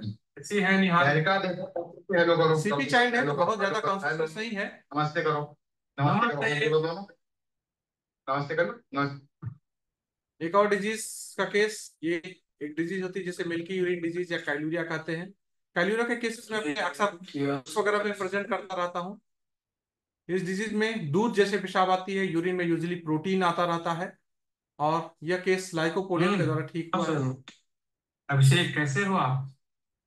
जस्ट ठीक है sir. After 1 week of the treatment आपका जो वाइट क्लॉट आ रहा था सब ठीक हो गया? हाँ सर अभी तो ठीक ही है। कितना दिन हो गया आप? गाजियाबाद का दूसरा केस है। 1 साल से इनको काइल आ रहा था। मैंने इनका ट्रीटमेंट स्टार्ट किया, एक क्लिनिक में आए थे और इनका फास्फोरस से ट्रांसफर स्टार्ट किया था, और फ्रॉम द डे 1 जिस दिन मैंने इनका बाल लगाया आज तक उनका काइल नहीं आया। इनके मुंह से सर आपका काइल क्या है? हाँ बोलिए। हमें सर हेल्थ बेटर बिल्कुल, मतलब जब से मैंने सर दवाई लेके आया था, मैं 26 जुलाई के आसपास की बात है सर। हाँ 26 जुलाई को आप आए थे, दवाई लेके नहीं आए थे? दवाई करा के आए? क्योंकि मैं खाने की दवा नहीं देता हूँ। हाँ जो प्रोसीजर था जो वो उस प्रोसीजर के लिए आया था सर। तब से मुझे मतलब मैं आया था तो मुझे मतलब लग नहीं रहा था, मतलब मैं सडन ऐसे इस तरीके से रिजल्ट आएगा तो मुझे नेक्स्ट डे से ही आराम लगने लगा। और आराम क्या सर, मैं मतलब मुझे लगा कि 100% ठीक है तभी से। और ये पेशेंट का ट्रीटमेंट बंद हो चुका है। ठीक है। बाद में कैलोरिया कैसा? नो रिकरेंस सर 100% ठीक है। हिस्टोन डिजीज का केस है। कितने महीने हो गए इस प्रॉब्लम को? ये एक डिजीज होती है जिसे ब्लेफरोस्पाज्म कहते हैं, आंखें अलग से पक जाती हैं। और उनका पहले 20% बेटर हुआ। कैलकेरिया का आपका ट्रांसफर चला था। हाँ और सर अभी जैसे भी है ये आपका ब्लेफरोस्पाज्म अब नहीं बचा है। ब्लेफरोस्पाज्म होता तो इतनी देर में आप कितने दिनों से प्रॉब्लम है एक जापान का केस है। मैं बोला था मेरे पास पूरी दुनिया के मरीज हैं। ये जापान की एक पेशेंट है, नेपाली पेशेंट है, जापान में रहती हैं। 1.5 बरस हो गया। 1.5 बरस हो गया। क्या क्या होता है इसमें आपको? आंखों में स्पार्क इतना ठीक हो गया, अब ये भी ठीक हो गया। ये सोच अब आप सबसे लास्ट अब आप फॉलोअप था ये 2022 का, एक कंप्लीटली क्योर हो चुका है। अब आपको ब्लेफरोस्पाज्म कब डायग्नोस हुआ नेफ्रोटिक सिंड्रोम है? इनको नेफ्रोटिक सिंड्रोम का एक बच्चा है। हाँ क्या होने लगा था इनको? स्वेलिंग होने कार्सिनोसिन का ट्रीटमेंट चला था, आप स्वेलिंग देख पा रहे होंगे। कार्सिनोसिन का ट्रीटमेंट चला और ये कंप्लीटली क्योर हो चुका है। ये छोटा सा वार्ड का केस है, कार्सिनोसिन के द्वारा ठीक हुआ है। आप बच्ची का केस देख पा रहे होंगे अगर स्क्रीन पे। ये कार्सिनोजन के द्वारा कंप्लीट ठीक है। क्योर हो चुका। वैसे ही हैं 8 आप। सालों से था इस बच्चे को बाढ़, जब बचपन से सर इसको बहुत था। ठीक हो गया, एकदम सब एकदम नॉर्मल हो गया, बहुत ठीक, ज्यादा ठीक हो गया पहले से। ये दूसरा ग्वालियर का केस है, वार्ड का, गुजरात लाइकोपोडियम के द्वारा ठीक हुआ था। ये सब छोटे छोटे केस हैं। हेपेटाइटिस बी का एक केस है, ये कंप्लीट रिजॉल्व हो चुका। ये एक इस वाले में इसको हाइड्राडेनाइटिस सपोरेटिवा कहते हैं। इस तरह से एक्जिला में इसमें इरप्शंस आ जाते हैं। ये केस लेकेसिस के द्वारा ठीक हुआ। कितने दिन हो गए इसमें एक्सिलर में, अब सब नहीं निकल रहे हैं? काफी टाइम हो गया। और आपके So this was my presentation. Now users can ask their questions. Dr. Pramila, are you there? हाँ जी, हाँ जी। So I tried to sum up at the given time. किसी को कुछ पूछना है, प्लीज स्क्रीन ऑन करके पूछिए। Doctor Ravi, are you using any Yes, yes, yes. Trituration? नहीं, हम यूजली एलएम पोटेंसी ही इस्तेमाल करते हैं। डॉक्टर जेपी गौर कुछ पूछना चाहते थी। सर मोड ऑफ एडमिनिस्ट्रेशन थोड़ा बोलेंगे? मोड ऑफ एडमिनिस्ट्रेशन आप शायद देर में ज्वाइन किए। मैं किसी भी पेशेंट को कोई भी खाने की दवा नहीं देता हूँ। पेशेंट मेरे क्लिनिक पे आता है, हम उसकी केस करते हैं, एनालिसिस करते हैं, दवा चुनते हैं, उस दवा को ऐसे ही कांच की शीशी में ले लेते हैं। इसमें एलएम पोटेंसी की एक गोली डालते हैं और उसमें एक पेशेंट का एक सर का एक बाल डाल देते हैं। इसी से पेशेंट ठीक होता है। मैं इस क्लिनिक में किसी पेशेंट को कोई भी खाने लगाने की दवा नहीं देता। पिछले करीब 24 सालों से मैं प्रैक्टिस कर रहा हूँ। 24 long years I am practising with this method. Sir ji पूछिए। अगर हम आपसे कुछ सीखना चाहें तो क्या पॉसिबल है? Why not, I am always open. मेरे लिए खुशी की कैसे बात पॉसिबल होगी। होगा सर? कैसे आई पॉसिबल एम फ्रॉम होगा? दिल्ली। आ जाइए क्लिनिक, आ जाइए, देख लीजिए एक बार, आइए मुलाकात कीजिए, देखिए समझिए कैसे होता है, फिर अपने प्रैक्टिस करिए। पहले अपने घर वालों में कीजिए, अपने मित्रों में कीजिए, फिर पेशेंट में कीजिए, देखिए सर रिजल्ट आपका देखिए। Mobile number please. हाँ, मोबाइल नंबर मैं यहाँ टाइप कर देता हूँ। मोबाइल नंबर है मेरा 9935898134। This is my mobile, personal mobile number. 9935898134। जी, ये मेरा ठीक personal sir, mobile thank you. Number है, बाकी क्लिनिक के नंबर भी हैं। जी जी सर, थैंक और यू। ये सारे केसेस जितने मैंने यहाँ पे दिखाए हैं आज, सारे केसेस मेरी वेबसाइट पे भी मौजूद हैं। मैं आपको एक बार ठीक सर। शेयर कर दूंगा अपनी जी वेबसाइट। ये कोशिश करता हूँ मैं आपको वेबसाइट शेयर करने की। This is my website raviclinic.com।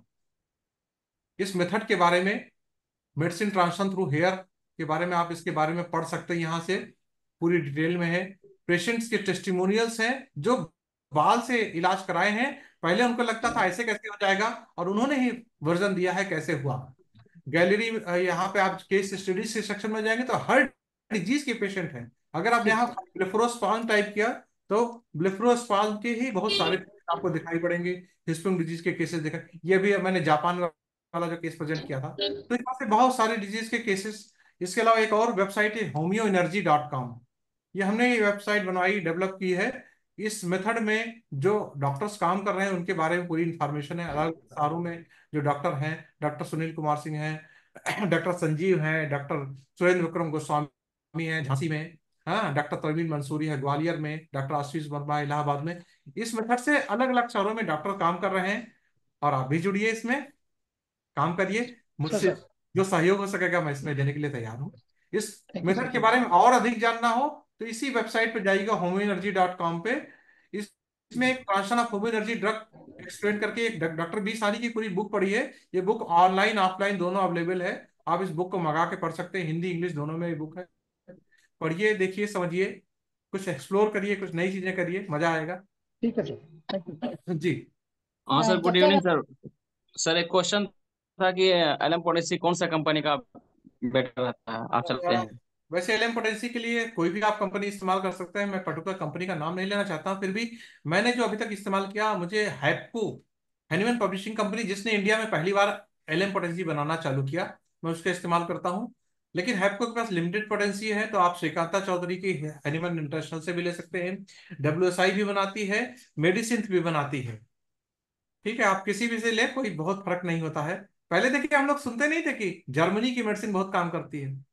अब तो सब कुछ इंडिया में अवेलेबल है। तो सारी दवाइयां सब लोग इंडियन इस्तेमाल करिए, ऐसे ही सब बहुत सारी कंपनियां किसी का भी इस्तेमाल करिए, कोई फर्क नहीं होता। जी, अगला सवाल। सर ये सॉफ्टवेयर कौन सा, सर सॉफ्टवेयर ज्यादा बेटर कौन सा रहता सॉफ्टवेयर, है? मैं रडार ओपस का लाइसेंस वर्जन यूज करता हूं, और मैं 1994 से इस्तेमाल कर रहा हूं।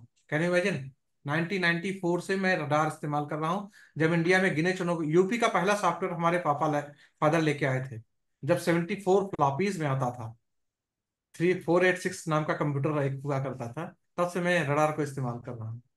हालांकि मैं प्राइस पढ़ने सर? लगा बाद में 96 में, लेकिन मेरे फादर चूंकि एक बड़े मशहूर होम्योपैथ थे बलरामपुर के, तो मैं उनसे रिपोर्टराइजेशन करना मैंने 92 में सीख लिया था। Dr. Ravi, can we use triturations? We can use, but what is the need, what is the need? नहीं, मैं बहुत यूज करती हूँ, मेरी प्रैक्टिस में है ट्रिचुरेशंस। आप Then additional what to do? Use, सोल यूज करती हैं। आप अपने पेशेंट्स को जो दवाइयां मेन दे रही है उसके साथ में एक दे रही हैं, कि मेन यूज दे रही हैं, मेन ट्रिचुरेशंस दे नहीं, रही हैं? साथ में कई बार जैसे कोई साथ मुझे में का लगता तो कोई कॉन्सेप्ट ही नहीं। हम तो एक मेडिसिन के कॉन्सेप्ट में है। देखिए, है। ओके एडिशनल जो चीजें होती हैं, हम यहाँ पे एक पेशेंट का बाल दो दवा में नहीं लगाते हैं। ओके, अगर आपको नहीं कंफर्म है, एडिशनल मतलब ऐसे नहीं कि दो दवा, जैसे कई बार किसी को एक डोज दे दिया, उसके बाद पीएल चलता रहा और साथ में हमको देना, मैं देती हूँ साथ में। जैसे बहुत ये ही मेरे पास सीए के केसेस हैं ये या कुछ एडिशनल ही ऐसे। हुआ, ये एडिशनल हुआ। जैसे टिश्यू एडिशनल हुआ। है, ठीक है। तो अगर आपको लगता है कि ये ट्रैचुरेशन ही उसकी दवा है, तो आप उसमें बाल लगा दीजिए, करके देखिए। मैंने नहीं किया है, आप एक्सपेरिमेंट करिए। ट्रेचुरेशंस को कैसे यूज करना है? ट्रैचुरेशन को डिजोल्व कर लीजिए पानी की एक, ओके ठीक है। हाँ, उसमें बाल लगाइए और देखिए। देखिए, जब तक सर एक करिएगा नहीं क्वेश्चन। तब तक सर वो बहुत हेयर आपके बाल पास ही आएंगे। रहता है? जी, सर एक क्वेश्चन और था कि जैसे कि एलएम पोटेंसी का पावर कैसे इस्तेमाल करना पड़ता है? देखिए, ये तो एक पूरा एक लॉन्ग लेक्चर है। कभी मैं एलएम पोटेंसी पे लेक्चर दूंगा तो 1 घंटे का वो लेक्चर अलग रहेगा। एलएम पोटेंसी में यूजली सर टाटा टाटा आपके आरपी पास पटेल रहता कहते हैं, है? यूजली कहते हैं कि 0/1 से स्टार्ट कीजिए। तो 0/1 is the most important and most, हम सभी पेशेंट में यूजली 0/1 से ही स्टार्ट करते हैं। जरूरत पड़ती है तो 0/2, 3, 4, 5, 6 तक भी जाते हैं, लेकिन यूजली 1, 2, 3 तक ही केस रिजॉल्व हो जाता है। जी, आगे बोलिए। Thank you sir. वेलकम। जी, किसी को और कोई सवाल? सर ये हेयर टिकने के लिए कोई बुक अवेलेबल है ऐसी, लाइक फॉर विच मेथड आप दे रहे हैं उसको? मैंने दिया है ना आपको अभी, homeoenergy.com पे एक बुक अवेलेबल है, उसको ओके ऑनलाइन भी पढ़ सकते हैं। हाँ, ओके। होमियो। सर वो हेयर जो है आप ही के पास रहता है और पेशेंट ठीक होता है? हाँ हाँ, हेयर मेरे पास ही रहता है और पेशेंट ठीक होता है। पूरी दुनिया में कहीं रहेगा पेशेंट मेरे पास। देखिए, थोड़ा सा मैं दिखा दूं, ये देखिए पेशेंट के थोड़े से बाल यहाँ पे रखे हैं, ये सब पेशेंट के बाल आते हैं पूरी दुनिया से। पर डे मेरे पास दो चार बाल आते हैं ऑनलाइन ट्रीटमेंट के लिए। Hello sir. तो सर आप ये बाल वापस उनको भेजते हैं? क्या जरूरत है बाल वापस भेजने की? जब पेशेंट ठीक हो जाता है, बाल डिस्ट्रॉय कर दिया जाता है, कभी कभी रखा रहता है। पेशेंट साल 2 साल बाद किसी दूसरी बीमारी के लिए अगर ट्रीटमेंट चाहता है, उसको ट्रीटमेंट दिया जाता है। जब सेकंड टाइम आप यूज करते हो ऐसे बाल, कभी 1 साल बाद 2 साल बाद, उसको वॉश करना है या विदाउट वॉशिंग?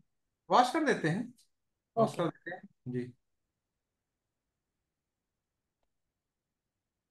सवाल पूछेंगे तो मुझे अच्छा लगेगा, क्योंकि सवाल पूछने का मतलब होता है कि आपने कहीं क्यूरियोसिटी आपके अंदर जनरेट हुई है, और हेलो क्यूरियोसिटी जनरेट हुई है। सर जी हेलो जी, सर, बोलिए। सर, अगर आप chances of homeopathic aggravation? Usually इसमें नहीं होते हैं, दो कारण से। पहला चीज तो, अगर एग्रीवेशन होता है, हमने बाल निकाला, यूजली एग्रीवेशन चेक हो जाता है, ये मेरा पर्सनल एक्सपीरियंस है। दूसरा, हम एलएम पोटेंसी इस्तेमाल करते हैं। देखिए, हनीमैन अपनी लाइफ में लास्ट ईयर से बहुत परेशान थे। कम पोटेंसी देते थे तो नुकसान कर जाता था, कम काम नहीं करता था। ज्यादा पोटेंसी देते थे तो एग्रीवेशन कर जाता था। इसीलिए उन्होंने एलएम पोटेंसी का डिस्कवरी किया था। एलएम पोटेंसी के आप डिटेल में जाएंगे तो देखेंगे, हनीमैन ने लिखा है कि this is the most important and the potency which I am advocating for all chronic diseases.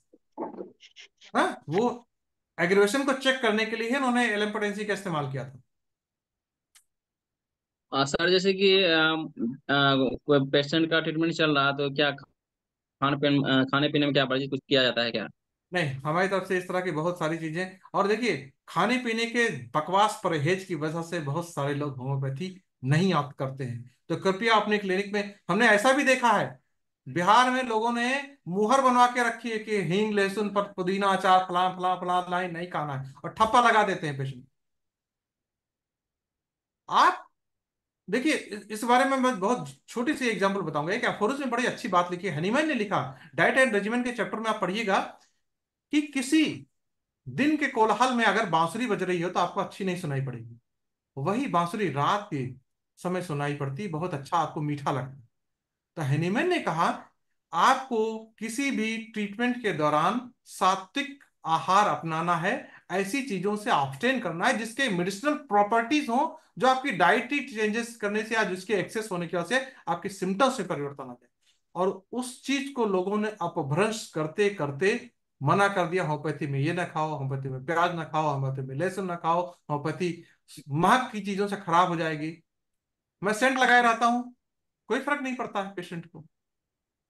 ये सब बकवास की चीजें, इन सब चीजों से दूर हटिए, अपने माइंडसेट को चेंज करिए। और मुझे बताइए आज तक इतने साल हो गए, क्या किसी ने कोई एक स्टडी की हो, बताया हो? एक रैंडमाइज कंट्रोल ट्रायल कीजिए, डबल ब्लाइंड कंट्रोल ट्रायल कीजिए, सिंगल ट्रायल कीजिए, आप ट्रायल करके बताइए प्याज खाने से होम्योपैथिक मेडिसिन एंटीडोट हो जाती है। लेकिन किसी बाबा दादा ने कह दिया और उसी को आप फॉलो कर रहे हैं, कोई मतलब नहीं इस बात का। आपने कभी देखा कोई ऐसा पेशेंट था जिसको आपका प्याज खा लिया उसके बाद से उसकी डिजीज रिलैप्स कर गई? तो फिर क्यों मना करते हैं आप? क्योंकि इसकी सर वजह ऐसा से तो बात नहीं है। बहुत सारे पेशेंट्स होम्योपैथिक ट्रीटमेंट आप नहीं करते हैं कि भैया उसमें तो बड़ा परहेज करना पड़ता है, मुंह कुल्ला करके खाना पड़ता है। कुल्ला करके खाओगे तो क्या हो जाएगा? आप एनर्जी मेडिसिन दे रहे हैं, फॉरगेट अबाउट द ट्रांसन, ट्रांसन को दरकिनार कर दीजिए। आप एनर्जी मेडिसिन दे रहे हो, आपकी मेडिसिन अवोगाड्रो नंबर के ब्रियांड है, ये कोई मटेरियल चीज नहीं खिला रहे आप कि दोनों आपस में रिएक्ट कर जाएंगी। एक डॉक्टर थे बिहार के, बड़े मशहूर डॉक्टर थे, पान खाया रहता था पेशेंट, उसी के मुंह में डाल देते थे, मेरे सामने खाओ तुम दवाई, वो बिल्कुल फायदा करती थी दवाई। लोगों को कॉन्फिडेंस नहीं होता, पेशेंट को इतना परेशान कर देते हैं, ये मत खाओ वो मत खाओ, ये करना ऐसा करो ऐसा मत करो, 15 मिनट पहले खाना 15 मिनट बाद खाना, मुंह धो के खाना। क्या फर्क पड़ना है? आप डायनेमिक मेडिसिन पे अगर विश्वास कर रहे हैं, मुंह धो के खाने मुंह ना धो के से क्या फर्क पड़ रहा है? स्टडी करिए एक बार, अपनी स्टडी करिए और दिखाइए हमको सर कैसे फर्क पड़ रहा जी है। सर।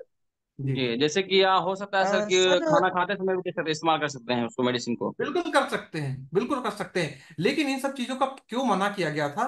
क्योंकि मान लीजिए उस समय कोई चीज डिजीज अग्रीवेट हो गई तो आपको प्रॉब्लम हो सकती, इसलिए दवा के दौरान एक सात्विक आहार और सात्विक पथ्य रखा जाता है।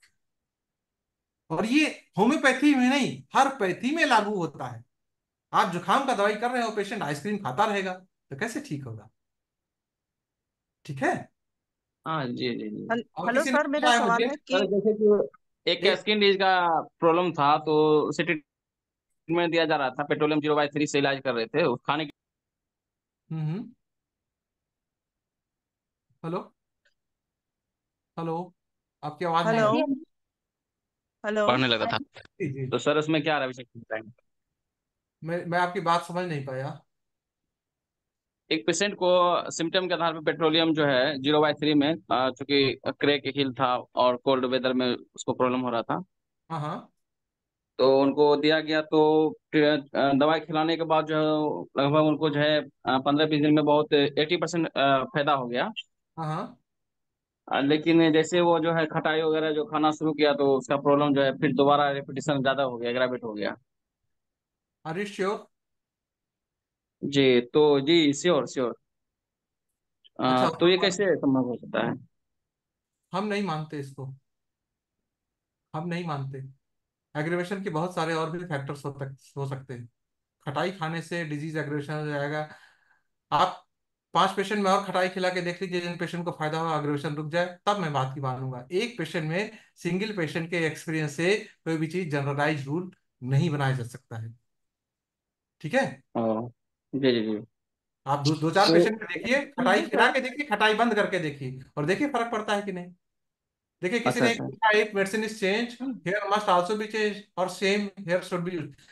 सेम हेयर इस्तेमाल करते हैं क्योंकि बार पेशेंट से हेयर में आना बाहर के पेशेंट पॉसिबल नहीं होता, तो हम उसी हेयर को वॉश कर लेते हैं और दूसरे मेडिसिन में लगा देते हैं जी। और अगला सवाल। सर मेरा सवाल ये है कि जब आप मरीज को दवाई खिलाने के लिए नहीं देते तो वो आपके साथ अटैच किस तरह रहता है? पेशेंट आपके पास दवा खाने आता है कि ठीक होने आता है? सर ठीक होने आता है, लेकिन प्लेसिबो भी होम्योपैथी में इसीलिए खिलाई जाती है ताकि मरीज बंद। प्लेसिबो हम अपने संतुष्टि के लिए खिलाते हैं। आज आज आपके पास सुधार पेशेंट है। आएगा, आप उससे पूछ के देखिएगा कि क्या ठीक होने आया है कि दवाई खाने आया है। कोई पेशेंट दवा नहीं खाना चाहता, दुनिया का कोई पेशेंट दवा खाना नहीं चाहता है। आज भी होम्योपैथ ऐसे हैं हिंदुस्तान में जो महीने में केवल एक डोज देते हैं, प्लेसिबो भी नहीं देते हैं, वो पेशेंट ठीक होते हैं उनके यहाँ भी। ये आपके अंदर का कॉन्फिडेंस रिफ्लेक्ट होना चाहिए। जब आप वार्ता करते हैं ना पेशेंट से, आपको पेशेंट असेस करता रहता है, आप पेशेंट को असेस करते हैं, आपका कॉन्फिडेंस रिफ्लेक्ट होना चाहिए कि हम ये देंगे इसी से ठीक हो जाओगे। कोई जरूरत नहीं कि तुम डेली दवाई खाओगे। ज्यादा दवाई देना कौन करता है?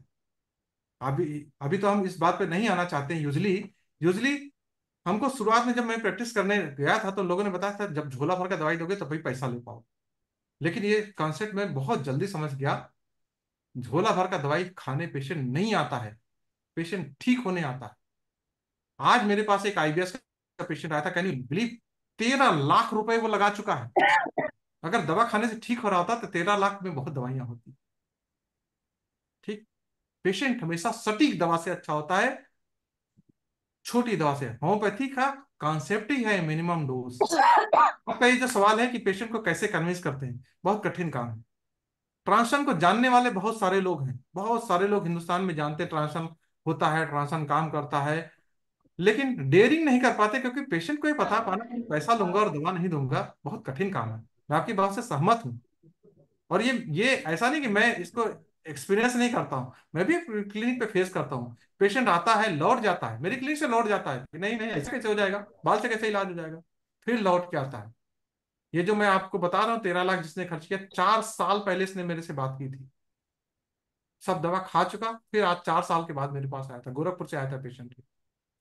ठीक, तो पेशेंट तो लौट फिर के घूम फिर के आएगा अगर आपके ऊपर कॉन्फिडेंस है। और सर ये तो जैसे सेमिनिमम से हम दवाई बनाते हैं, ऐसे ही इसी में बनाएंगे और बस बाल में डालेंगे। बस बस इसमें क्या किया गया, ऐसे एक कांच की शीशी लीजिए आप, इसमें 9/10 वाटर भर दीजिए, ठीक, और एक गोली एलएम पोटेंसी की डाल दीजिए, उसको 10 टाइम जर्क कर दीजिए, ये ट्रांसफर सेट तैयार हो गया, इसमें पेशेंट का बाल लगा दीजिए, दैट्स ऑल। पेशेंट अपने घर जाए। अब इसमें जरूरत पड़ेगी, अब इसमें मैं आगे का बता रहा हूँ, ध्यान से सुनिए। जैसे आपका पास पेशेंट आया, आपने अगला देखा उसको, आप पेशेंट को मान लीजिए उस दवाई से फायदा चल रहा है, कुछ मत करिए, थोड़ा सा फायदा धीमा हो रहा है, 10 टाइम जर्क कर दीजिए, इसको हम प्लसिंग मेथड कहते हैं। 10 टाइम जर्क कर दीजिए, पेशेंट फिर जाएगा। अगर उससे भी नहीं फायदा हो रहा है, मान लीजिए सेम आप 2-3 बार जर्क कर दीजिए, आप एक पोटेंसी ऊपर चले जाइए, 0/1 से 0/2 में चले जाइए।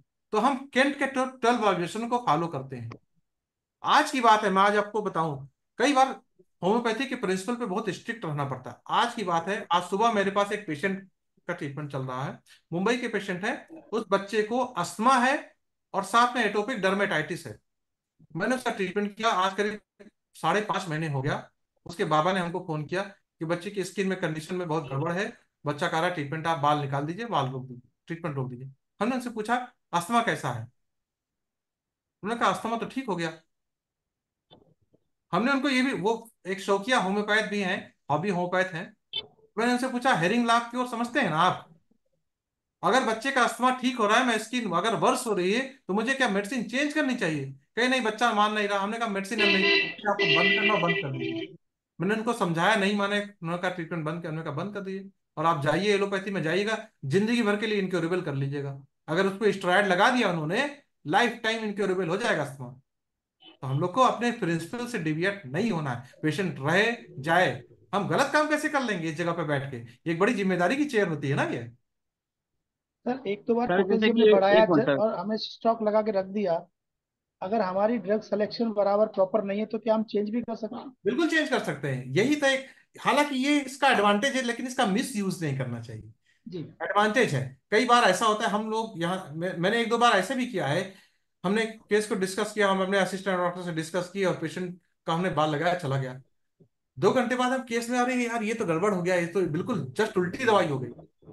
आप ओरल मेडिसिन में आप क्या कर सकते हैं, पेशेंट को बुलाएंगे आप कि लाओ वो दवाई बदल दें, यहाँ पे मैं बदल सकता हूँ अपने हिसाब से। और मैं ये जो करता हूँ ना, ये सब कुछ ऑनलाइन, सब कुछ सिस्टम है मेरा। एक एक पेशेंट का एक एक दिन कौन सी दवाई किसको चेंज की गई, सब कुछ सॉफ्टवेयर में नोटेड होता है, और पेशेंट को बकायदा मैसेज जाता है, उसको मेल जाता है किस किस दिन कौन कौन सी पेशेंट की। मैं आपको कहिए तो मैं आपको स्क्रीन शेयर करके दिखा रहा हूँ। ये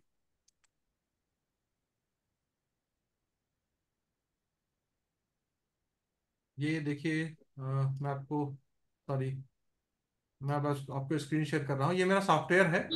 और ये आज की पेशेंट है, देखिए ये पेशेंट है। अब इनका सोरियासिस का ट्रीटमेंट चल रहा है। देखिए 16 जून को हमने इनकी पावर बढ़ाई है, लगातार ट्रीटमेंट चल रहा है इनका। और सोरियासिस के लिए देखिए किस तरह से ठीक हुई है पेशेंट। मैं ये भी दिखा रहा हूँ आपको। अ, अ,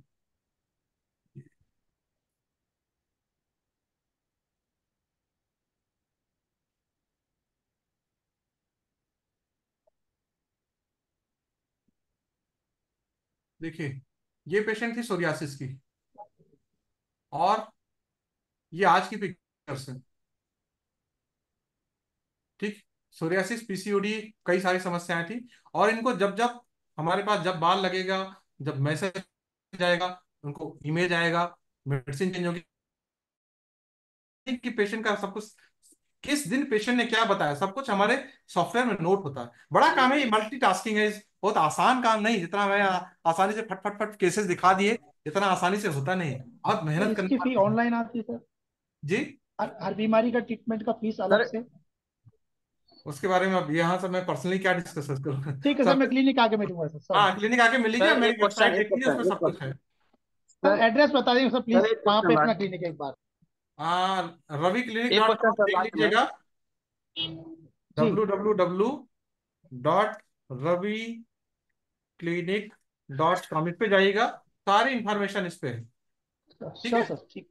जी, अब पूछिए, सवाल सर एक पूछिए। क्वेश्चन, क्वेश्चन एक पूछिए, लास्ट था, जैसे कि 5 ml की जो शीशी वाला बोतल लेना है, तो उसमें आरएस भी मिलाना है या केवल डिस्टिल वाटर मिलाना है? केवल डिस्टिल वाटर या नॉर्मल टैप वाटर मैं इस्तेमाल करता हूँ, कोई जरूरत नहीं आरएस मिलाने की।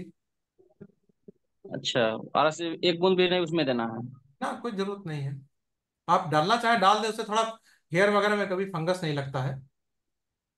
अच्छा अच्छा, जी जी, केवल डिस्टिल वाटर दे सकते हैं या नॉर्मल पानी भी दे सकते हैं? ये हम बिल्कुल दे सकते हैं। ठीक है sir, thank you sir. Okay, और किसी के पास कोई सवाल?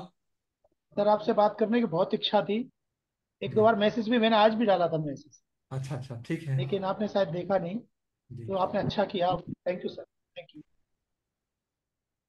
सर जी, सवाल ये है कि चूंकि ये आपका जो तरीका कार है ना जी, इट इज जी, very rarely practised in India and Pakistan. जी, जी। तो आपके कोई fortnightly, weekly, monthly, regular session हो जाए ना जी, और फिर ट्रेनिंग सेशन भी शुरू हो जाए, तो फिर देखिए मैंने यकीनी अपने, तौर पे जी जी, इट कैन बी पॉपुलराइज्ड।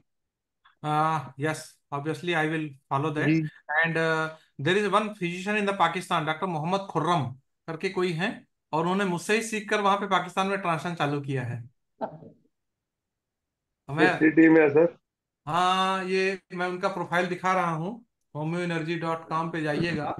और मैं आपको ये स्क्रीन शेयर कर रहा हूँ, ये डॉक्टर मोहम्मद खुर्रम करके है, डॉक्टर्स की वो लिस्ट तो में। चूंकि अकेले हैं ना जी, वो अकेले बेचारे कहाँ कहाँ भागेंगे। हाँ, ये आप तो भी है, कुछ ये है, कीजिए इस सिलसिले में। ये देखिए हाउस नंबर, सेक्टर स्ट्रीट, जिन्ना टाउन, जिन्ना टाउन कोई जगह है, वहां पे प्रैक्टिस करते हैं ये। नहीं, ये सिटी हाँ नहीं जी, हाँ है जी, ना, टाउन है। ये इनका पता है मुझे, ये कोयटा में होते हैं, कोयटा में। सर ये अच्छा तो अच्छा, आपका नाम भी लेते हैं सर, हम इनका वीडियो देखे हैं, हाँ हाँ हाँ हाँ हाँ, आपका नाम लेते हैं लेकिन। जी जी जी जी, तो आप जी, भी नाम लीजिए, करके देखिए ना। आपका नाम लेते हैं श्योर सर, सर, ऐसा बात नहीं, श्योर। हम आपके पुराने पुराने करीब करीब 10 साल से पुराने आपका सब वीडियो देखे हुए हैं यूट्यूब पे। आप जितना स्टार्टिंग से लेकर के अभी तक का सब वीडियो देखते हैं आपका। बिल्कुल बिल्कुल। देखिए जिस दिन आपने किसी पेशेंट में बाल लगाया ना, और पेशेंट में फायदा हुआ ना, जो फीलिंग आपको आएगी ना उसको आप वर्ड्स में एक्सप्लेन नहीं कर पाएंगे। आप खुद चौंक जाएंगे, अरे ऐसा कैसे हो गया, मैंने दवा नहीं खिलाई, पेशेंट ठीक हो गया। Can you imagine? Hirsutum disease का पेशेंट, CSF रायनोडिया का पेशेंट, काइलूरिया का पेशेंट, जिसके बारे में सर्जरी ही एकमात्र उपाय है, ब्लेफरोस्पाज्म का पेशेंट, डीप वेन थ्रोम्बोसिस का पेशेंट, अल्सरेटिव कोलाइटिस का पेशेंट, नेफ्रोटिक सिंड्रोम का पेशेंट। ये सब पेशेंट कोई मामूली पेशेंट होते हैं? कठिन बीमारियों के पेशेंट है, PCOD, थायराइड, हेपेटाइटिस बी, ये सब पेशेंट क्योर हुए हैं। और जब आप जानेंगे कि मैंने बाल से खाली ठीक कर दिया बिना दवा खिलाए, जब आपको फीलिंग आएगी ना, मजा आ जाएगा। एक बार तो कर बाल दे। लगा के विद इन वीक रिजल्ट मिलेगा? मेरे पास ऐसा भी पेशेंट है। एक पेशेंट मेरे पास, दतिया, हमारा MP की पेशेंट थी, उसको 6 साल से वाट थे। मैंने जिस दिन बाल लगाया सेम डे ठीक हो गई, सेम डे उसका वाट झड़। अभी पिछले महीने में गया हुआ था चेरापूंजी। चेरापूंजी से मैंने एक ऑनलाइन कंसल्टेशन किया पेशेंट का। मुंबई का पेशेंट था, वार्ड था उसको, और उसने वहां से बाल भेज दिया, यहाँ से ऑनलाइन केस चेकिंग हुआ। जिस दिन मैंने आया यहाँ पे, मैंने एनालिसिस करके बाल लगा दिया, 3 दिन के अंदर सारे वार्ड चले गए। तो CSF राइनोड। उसके बाद हेयर निकाल के रखना पड़ता है? नहीं, अभी जब तक ट्रीटमेंट चलता है तब तक हेयर रखा रहता है, फिर बाल नहीं निकाल फिर वॉश करके रख लेते हैं उसको। अगर उसका वार्ड क्योर हो गया है हाँ, तो उसके बाद अपन रिमूव कर देंगे? रिमूव कर देंगे, ठीक है। और एक पाकिस्तान से CSF, बाल, सर जी पाकिस्तान से कैसे बाल भेजा जाए? पाकिस्तान से आपको पता है एक्चुअली कि बंद है पाकिस्तान ना से सब इंडिया आने कुछ। में, मेरे पास पाकिस्तान के बहुत सारे पेशेंट हैं जो ऑनलाइन ऑनलाइन ट्रीटमेंट ले रहे हैं और बहुत बढ़िया, उनको फायदा भी है। लेकिन दिक्कत पाकिस्तान से क्या है, पाकिस्तान से इंडिया पे बाल भेजने में बहुत सारी दिक्कतें आती हैं, क्योंकि पाकिस्तान हिंदुस्तान के संबंध बहुत अच्छे ना होने की वजह से उसमें बहुत सारी चेकिंग होती है। तो यूजली मेरे पेशेंट क्या करते हैं, पाकिस्तान से दुबई या किसी भी गल्फ कंट्री में भेज देते हैं अपने किसी परिचित के पास, गल्फ कंट्री से मेरे पास भेज देते हैं। ये एक आसान तरीका होता है। पाकिस्तान से पेमेंट का भी बड़ा प्रॉब्लम होता है, क्योंकि गूगल पे वगैरह वहां पे कुछ मतलब चलता नहीं, तो मैं रेजर पे वगैरह इस्तेमाल, पेपाल भी अलाउड नहीं है पाकिस्तान में। तो बैंक से ट्रांसफर लेना तो फिर बहुत खतरे का खेल खेल होता है। तो तुरंत हम पाकिस्तान में रडार पे आ जाएंगे। हाँ, खैर ये सब तो पॉलिटिकल बातें हैं। हाँ, मैं कोशिश करता हूँ पूरी दुनिया के, मुझसे जो बन सकता है एज ए डॉक्टर, मैं अपने पेशेंट को ट्रीट करने की कोशिश करता हूँ। और मैं कोशिश करता हूँ ऐसी बीमारियां को ट्रीट करूँ जो कहीं ना ठीक हो रही हैं। जुकाम बुखार तो सभी ठीक कर रहे हैं। सर अच्छा महीने में सर, एक एक बार मशीन है, रेडियोनिक मशीन, उसमें जो बाल रख के फिर करते हैं, उसका पता है? हाँ, मैंने सुन रखा है, रेडियोनिक्स करके एक होता है, उसमें बाल ही नहीं, वो तो खाली आपके टेलीफोन से आपका चोगा उठाएंगे और उधर से रेडियोनिक्स कर देंगे। देखिए, एनर्जी हीलिंग एक दुनिया में एक बहुत बड़ी चीज है। बहुत सारे लोग एनर्जी हीलिंग करते हैं, कुछ रीकी से करते हैं, कुछ प्राणिक हीलिंग से करते हैं, डिस्टेंट हीलिंग होती है। हैनीमैन भी इसको कर रहे थे। अगर आप लोग पढ़े होंगे सिक्स सेंस ऑर्गन में, सिक्स सेंस ऑर्गन में मेस्मरिज्म क्या था, मेस्मरिज्म के लिए कर रहे थे। और हैनीमैन ने, अगर आप सिक्स एडिशन ऑफ ऑर्गन के 11th आप उसके फुटनोट को पढ़ेंगे, फुटनोट में हैनीमैन ने क्लियर कट लिखा है, homeopathic medicine are nothing but the dynamic influence, it doesn't getting involve physically, just like a piece of magnet is attracted by a piece of iron, likewise homeopathic medicine is acting। Hahnemann ने example दिया। आप four footnote 11 का footnote पढ़िए, Hahnemann ने indication दिया था। अब Hahnemann अपनी छोटी सी जिंदगी में क्या क्या खोज लेते, उन्होंने एक रास्ता दिखाया था, डॉक्टर बी सानी उसी रास्ते पर आगे बढ़ गए, उन्होंने नई डिस्कवरी की। जो इसके फॉलोअर हैं, आर्डेंट फॉलोअर हैं, इससे इलाज करते हैं, मैं भी उसमें से एक हूँ। पटना में डॉक्टर, सर उनकी सर एक पीवी है। छोटा, हाँ हाँ पूछिए। सर एक छोटा क्वेश्चन है आपको, शायद चाइल्डिश लगेगा। जी, सर बहुत ओल्ड एज पेशेंट गंजे होते हैं, तो उनके बाल का क्या करना है? क्या एक्सट्रीमिटीज का वगैरह लेना है? आप बताइए, एक भी पेशेंट आज तक आपको मिला ऐसा जिसके एक भी बाल ना हो? कभी कभी वो होता है, not in all, 1 in 100 patient. आपने देखा, बताइए, आपने देखा हो तो बताइए। तो देखा है सर, पर इनके लिए फिर क्या एक्सट्रीमिटीज का हेयर वगैरह लेना चाहिए? क्या क्या करना है? मैंने, ले आपका सकते हैं, एक्सपीरियंस ले क्या है? सकते हैं। आपका मैंने, बड़ा एक्सपीरियंस है। हाँ, मैंने आईब्रो के भी हेयर से काम चलाया है। और अभी मैं आपको गुरु से दिखाऊंगा तो दिखा आप दंग रह जाएंगे। मैं आपको एक हाँ, केस दिखाने जा रहा हूँ, देखिए। एक केस है, ओके। एलोपेशिया टोटलिस का नाम सुना है ना आपने? हाँ, एलोपेशिया टोटलिस वही बोला मैं क्या। हाँ, और इट ये is very rare, one in देखिए। 1000 ऑल्सो वी कैन से। हाँ देखिए, ये एलोपेशिया टोटलिस का मैं केस आपको दिखा रहा हूँ। ये पेशेंट देखिए एलोपेशिया टोटलिस की है। जी हाँ, जी हाँ, जी हाँ। ठीक है, अभी इनका ट्रीटमेंट चल रहा है। अभी बिल्कुल रेयर, बिल्कुल रिसेंट केस देखिएगा। अभी मेरे पास दोबारा आई है, देखिए कैसे बाल आ गए। फास्फोरस का ट्रांजिशन चल रहा है। ओके। मैं आपको दूसरा केस दिखा रहा हूँ एलोपेशिया टोटलिस का। वो केस तो मेरा बड़ा शानदार केस है। अच्छा, मैं आपको वो भी केस दिखाने की कोशिश कर रहा हूँ। ये एलोपेशिया सब केसेस काफी रिवॉर्डिंग होते हैं होम्योपैथी के लिए। बिल्कुल रिवार्डिंग है, और अपने को भी और अच्छा लगता है। जी देखिए हाँ, जी हाँ। मैं दूसरा केस दिखाने जा रहा हूँ आपको एलोपेशिया टोटलिस का। back to the meeting। अरे, ये कहाँ गया? आपको स्क्रीन दिख रही है क्या? जी हाँ सर, नहीं दिख सर, रही है। हाँ मुझे वो स्क्रीन। बच्चे का दिख रहा है। हाँ बस पहले ये वाला देखिए। पेशेंट। ये ये एलोपेशिया टोटलिस का दूसरा केस है। इसको छोड़ दीजिए। ठीक है। अ- अच्छा। पेशेंट का इस पेशेंट का मैंने ट्रीटमेंट किया, और ये है इसका रिजल्ट। दूसरा फोटो नहीं दिख रहा है सर। हेड दूसरा नहीं दिख फोटो रहा ये था देखिए उसका, ना, क्लियर दिख रहा पूरा। ये फोटो अगल बगल पक्की दिख रही।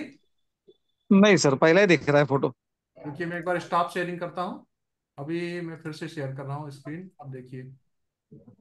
हाँ हाँ सर, वो रेड टी शर्ट हाँ का है। हाँ हाँ जी। वेरी गुड, वेरी गुड, बहुत अच्छा सर, कॉन्ग्रेचुलेशन। जी हाँ। Thank you. आज वेरी का केस वेरी है। नाइस। अभी देखिए मैंने एक केस कहीं पे शेयर किया था। मैरिटल डिसहार्मोनी का केस है। हस्बैंड उसको पीटता था डेली, घर से निकाल देता था, और अब प्यार से रहते हैं। वीडियो है मेरे पास।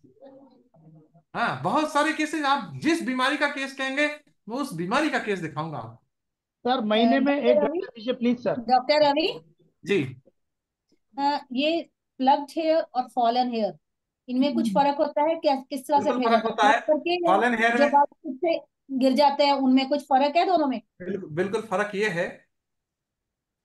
आपका इलाज चल रहा है, फॉलन हेयर ले लिया, हो सकता है कि आपकी सास का इलाज चलने लगे तो गड़बड़ हो जाएगा। पता नहीं किसका बाल है। नहीं नहीं, खुद से ही जैसे कंघी में आ जाए तो? कंघी में भी रिस्क होता है। कंघी में भी दूसरे ने इस्तेमाल किया, सेम कंघी कंघी आपने इस्तेमाल कर लिया, उसका बाल लगा है, तो उसमें हालांकि आपका इससे कोई फर्क नहीं है। फर्क नहीं, लेकिन मैं हमेशा पेशेंट को रिकमेंड करता हूँ कि आप बाल उखाड़ के दीजिए। ओके, फॉलन हेयर मतलब का या दोनों में रखते हैं। फर्क कोई नहीं है, लेकिन कोई आप कोई फर्क नहीं, कोई एहतियात फर्क एहतियात करते हैं। कोई फर्क नहीं, कोई फर्क नहीं, सर एहतियात कट रखना करके ले सकते हैं या पूरा रूट से? यूजली हम रिकमेंड करते हैं कि उखाड़ के लें, कट करके भी ले सकते हैं। तो सर एक महीने में एक घंटा प्लीज, अगर ऐसा कुछ हो जाए पॉसिबल। मैं कोशिश करूंगा। अभी तो आप लोग, मैं तभी कोशिश करूंगा जब अगली बार मुझे ये सुनने को मिलेगा कि हमने एक्सपेरिमेंट किया। श्योर। हाँ, श्योर सर। तो फिर मेरे लेक्चर का क्या मतलब है? आप नहीं अगर नहीं, इसको ट्राई नहीं करेंगे। देखिए ये बराबर सर। पेशेंट का बाल आया, देखिए अभी इसमें किस तरह से पेशेंट बाल रख के भेजते हैं।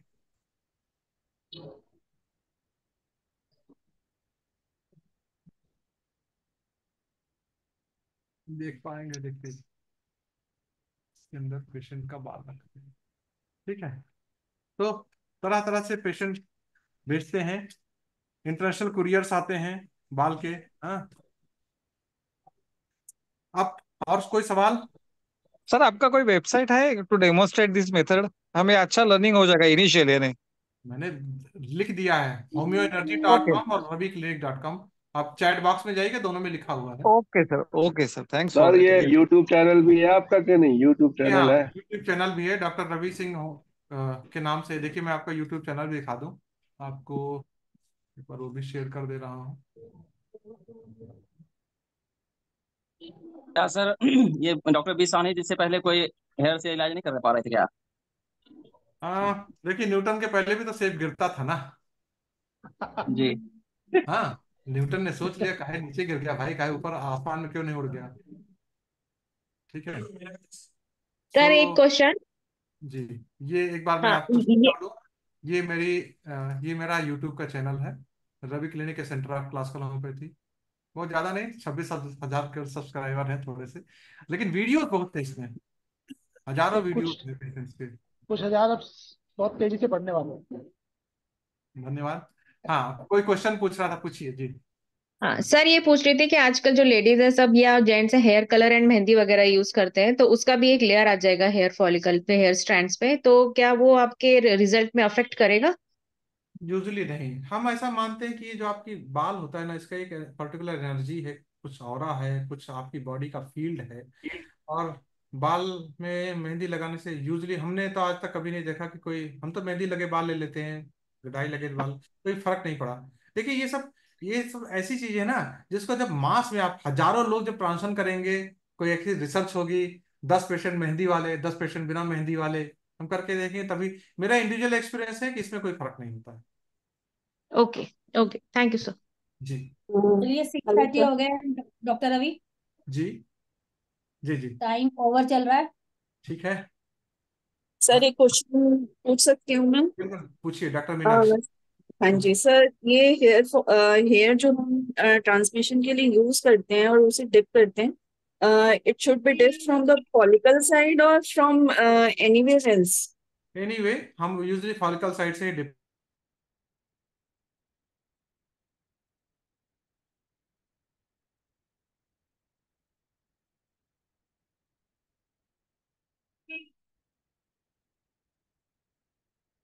हेयर्स मंगाते हैं हम तो एक से ज्यादा मंगाने चाहिए या मतलब यूजुअली हम 2-3 हेयर इसलिए मंगाते हैं क्योंकि कभी कभी वॉश करते समय मान लीजिए गिर गया, कोई मेडिसिन पी लेते हैं, हाँ या जी। कभी हमने ट्रीटमेंट बंद कर दिया, बाद में उसको ट्रीटमेंट स्टार्ट कराना है, मेरे पास बाल रखा रहता है तो हम फिर से स्टार्ट कर देते हैं।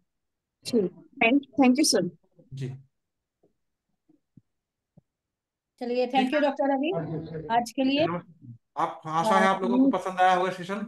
बिल्कुल बिल्कुल, एक नई टेक्निक भी सीखी, नया तरीका छोटा छोटा सा में सवाल यूज पड़ा करने के लिए। एक वर्ड का, कि बाल को उखाड़ने के लिए क्या तरीका है कि पेन ना हो, painless procedure to get the hair sir, please. थोड़ा सा तो होगा पेन, बहुत ज्यादा पेन नहीं होता है, आज अपनी वाइफ का उखाड़ के देखिएगा।